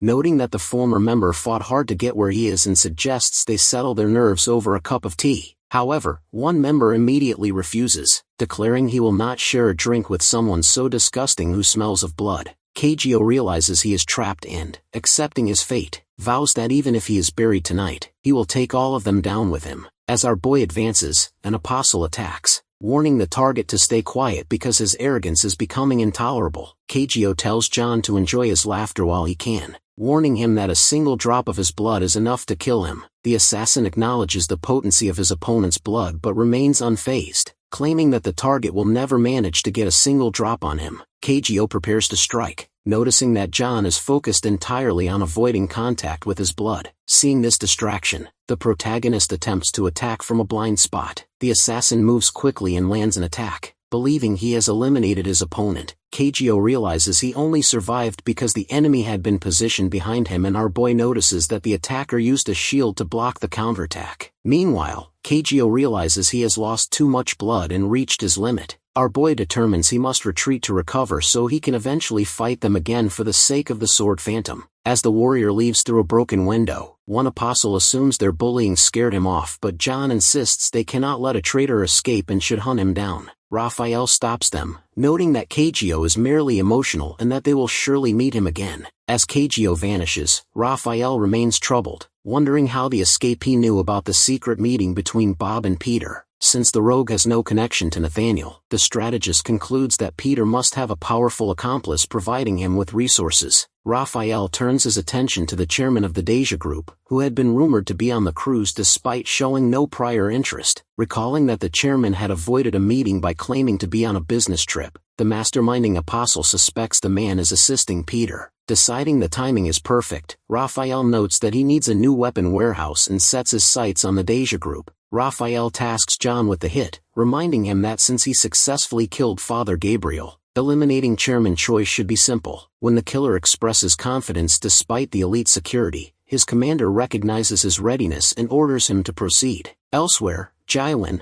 Peter, and Simon watch the news, which reports a mysterious panic-inducing graffiti message left on the Deja group building. The technician finds it impossible that an intruder could scale such a tall building, but Jywin reveals it is the work of an S-rank assassin and former Pistol Zone member who has come out of retirement. The protagonist confirms that this is the same man who assassinated the Apostle of Honor, a figure known as Alapaitai. The scene shifts to a heavily guarded room filled with weapons, where a man panics, convinced that Alapaitai's mark means his death is imminent. Guards and the man known as the former Apostle John arrive to provide protection. The veteran introduces himself, boasting of his age and a perfect success rate in assassination. He suddenly stops, realizing the situation will end sooner than expected because their killer is already standing in the room. John attacks Alapaid with a blade, but the assassin blocks it easily. The target notes that it was easy to spot his attacker hiding among the uniforms because of his distinct scent. When guards shout to catch him, the lights go out. In the ensuing darkness, John orders everyone to stay close to their charge, but gunshots begin to ring out. Alapaid realizes the commander is using the muzzle flashes to reveal his position and praises his skill. John remains confident in his years of experience, but as he uses night vision to hunt through the silence, he finds he cannot sense the assassin at all. The infrared cameras fail to detect any heat, and Alapaid seems to have vanished completely. A knife appears to float in midair as Alapaid moves, striking without being felt. John fires blindly into the dark, trying to track the ghost's voice. Back with their group, Simon struggles to understand how an assassin could bypass their advanced camera systems. When the tech expert suggests that someone as skilled as John could not be taken down by a simple attacker, Peter explains that the true terror of Alapaid is that he always leaves a mark for his chosen victims. Our boy concludes that if the mark was left, Alapaid has already decided that they are his next targets. Simon tells Jywin that he does not have much time left and has one final question for her. He waves his hand in front of her face, wondering how she manages to help the protagonist with a computer when she is blind. As he believes using a computer requires sight, she loses her patience and threatens to cut off his other arm if he continues to pester her. She points to her ear and explains that she uses a screen reader to hear everything happening on the monitor. Although he questions why she would even need to look at the screen, she explains that while she lacks sight, her other senses have become significantly sharper. Impressed by her dedication, the former apostle thanks her for the explanation. Jywin warns him that once she is finished, she intends to chop one of his fingers into pieces. When Simon jokes that Peter now views her as his sidekick, she smacks him on the back. He cries out about his arm, but she reminds him that she hit his back, not his arm, and sarcastically asks if he is actually the one who is blind. Peter interrupts their bickering and tells them to sit down for a serious discussion. He explains that Raphael will undoubtedly take more drastic actions moving forward, which will endanger them as well as the former apostles, because the protagonist believes Raphael and his men will actively hunt down and eliminate the previous apostles. Our boy asks Simon to locate them first to ensure their safety, although the brother is not overly worried, trusting in the other apostles' ability to protect themselves. He happily accepts the task and tells Peter to leave it to him. As Simon prepares to leave, he asks if Peter and Jiwon will be fine without him. She explains that because the apostle has been exposed to too many people, it is too dangerous for him to stay, and his sole responsibility is to track down the remaining apostles. Simon shakes our boy's hand and promises to stand by his side before departing. Peter and Jiwon arrive at the Deja Group headquarters to meet Chairman Choi. After the chairman thanks them for coming, the protagonist introduces Jiwon as his longtime friend, while she presents herself as his teacher, legal guardian, and a master hacker. She asks why the chairman chose Peter despite his association with Glory, noting that he could have recruited someone else with his vast influence. Chairman Choi explains that the recent incident solidified his decision. He notes that although our boy is part of Glory, he is the complete opposite of what the organization represents. Furthermore, the executive knew a conflict was inevitable because Raphael, the chairman of Glory Club, had always disliked the relationship between the Daiha Group and Father Gabriel, and he expected an attempt to seize control. Jiwon and Peter advised Chairman Choi to get some rest. As they walk through the corridor, the chairman's assistant explains that he chose Peter after witnessing his skills during the incident with Sangdo Park. However, she warns our boy to be extremely cautious of Alapaitai, the world's greatest assassin, who has never failed a mission and is known for brutally killing his targets, including a former apostle named John. The protagonist concludes that operations within the Daiha Group must remain secret because the chairman cannot trust Glory. The assistant mentions that they have recruited Escudo, Europe's top security team, to assist them. Costa, the leader of Escudo's A-team, approaches and remarks that Peter seems too young to be a killer for Glory. After accepting that they are partners, the leader tosses a pen to our boy as an introductory gift. The protagonist catches it easily and introduces himself as an ordinary bodyguard. Costa, noting Peter's quick reflexes and sharp tongue, tells him to keep the pen safe and warns him not to get in Escudo's way. Inside the security control center, Jiwon monitors the feeds and concludes that it is impossible for Alapaitai to enter the building unnoticed due to the massive security presence. She finds it strange that the elite members of Escudo seem so nervous. Some of the guards express their fear, stating that the assassin kills the targets and their protectors alike. Marco, the leader of Escudo's B team, enters and scolds his men for being frightened. He approaches Jiwon and makes a flirtatious remark to which she bluntly asks to be left alone. The officer continues to tease her, but she coldly warns him that if he flirts again, she will show him how to break Escudo's protection. When he jokingly asks her out to dinner, she reminds him that he dislikes Italian food, causing him to instantly change his mind to please her. Marco then rallies his team, reminding them of their reputation as the world's best before Sanchez informs him that it is time to move out to hunt Alapide. Before leaving, the leader tells Jiwon he will be waiting for her answer regarding dinner. Once he is gone, she dismisses him as a complete goofball. Elsewhere, Costa explains to Peter that experience is the most important quality for a bodyguard. The protagonist observes the team's intense attention to detail, yet he feels something is wrong because there is absolutely no evidence of an intruder. He begins to think like Alapide, wondering how he would infiltrate such a secure facility. Our boy realizes there is only one logical way to bypass an airtight system. Suddenly, gunshots ring out on the 36th floor. Costa quickly issues orders for his teams to respond. Peter follows the others to the scene, where a guard discovers a headless corpse. They soon realize the victim is Marco. Costa is stunned,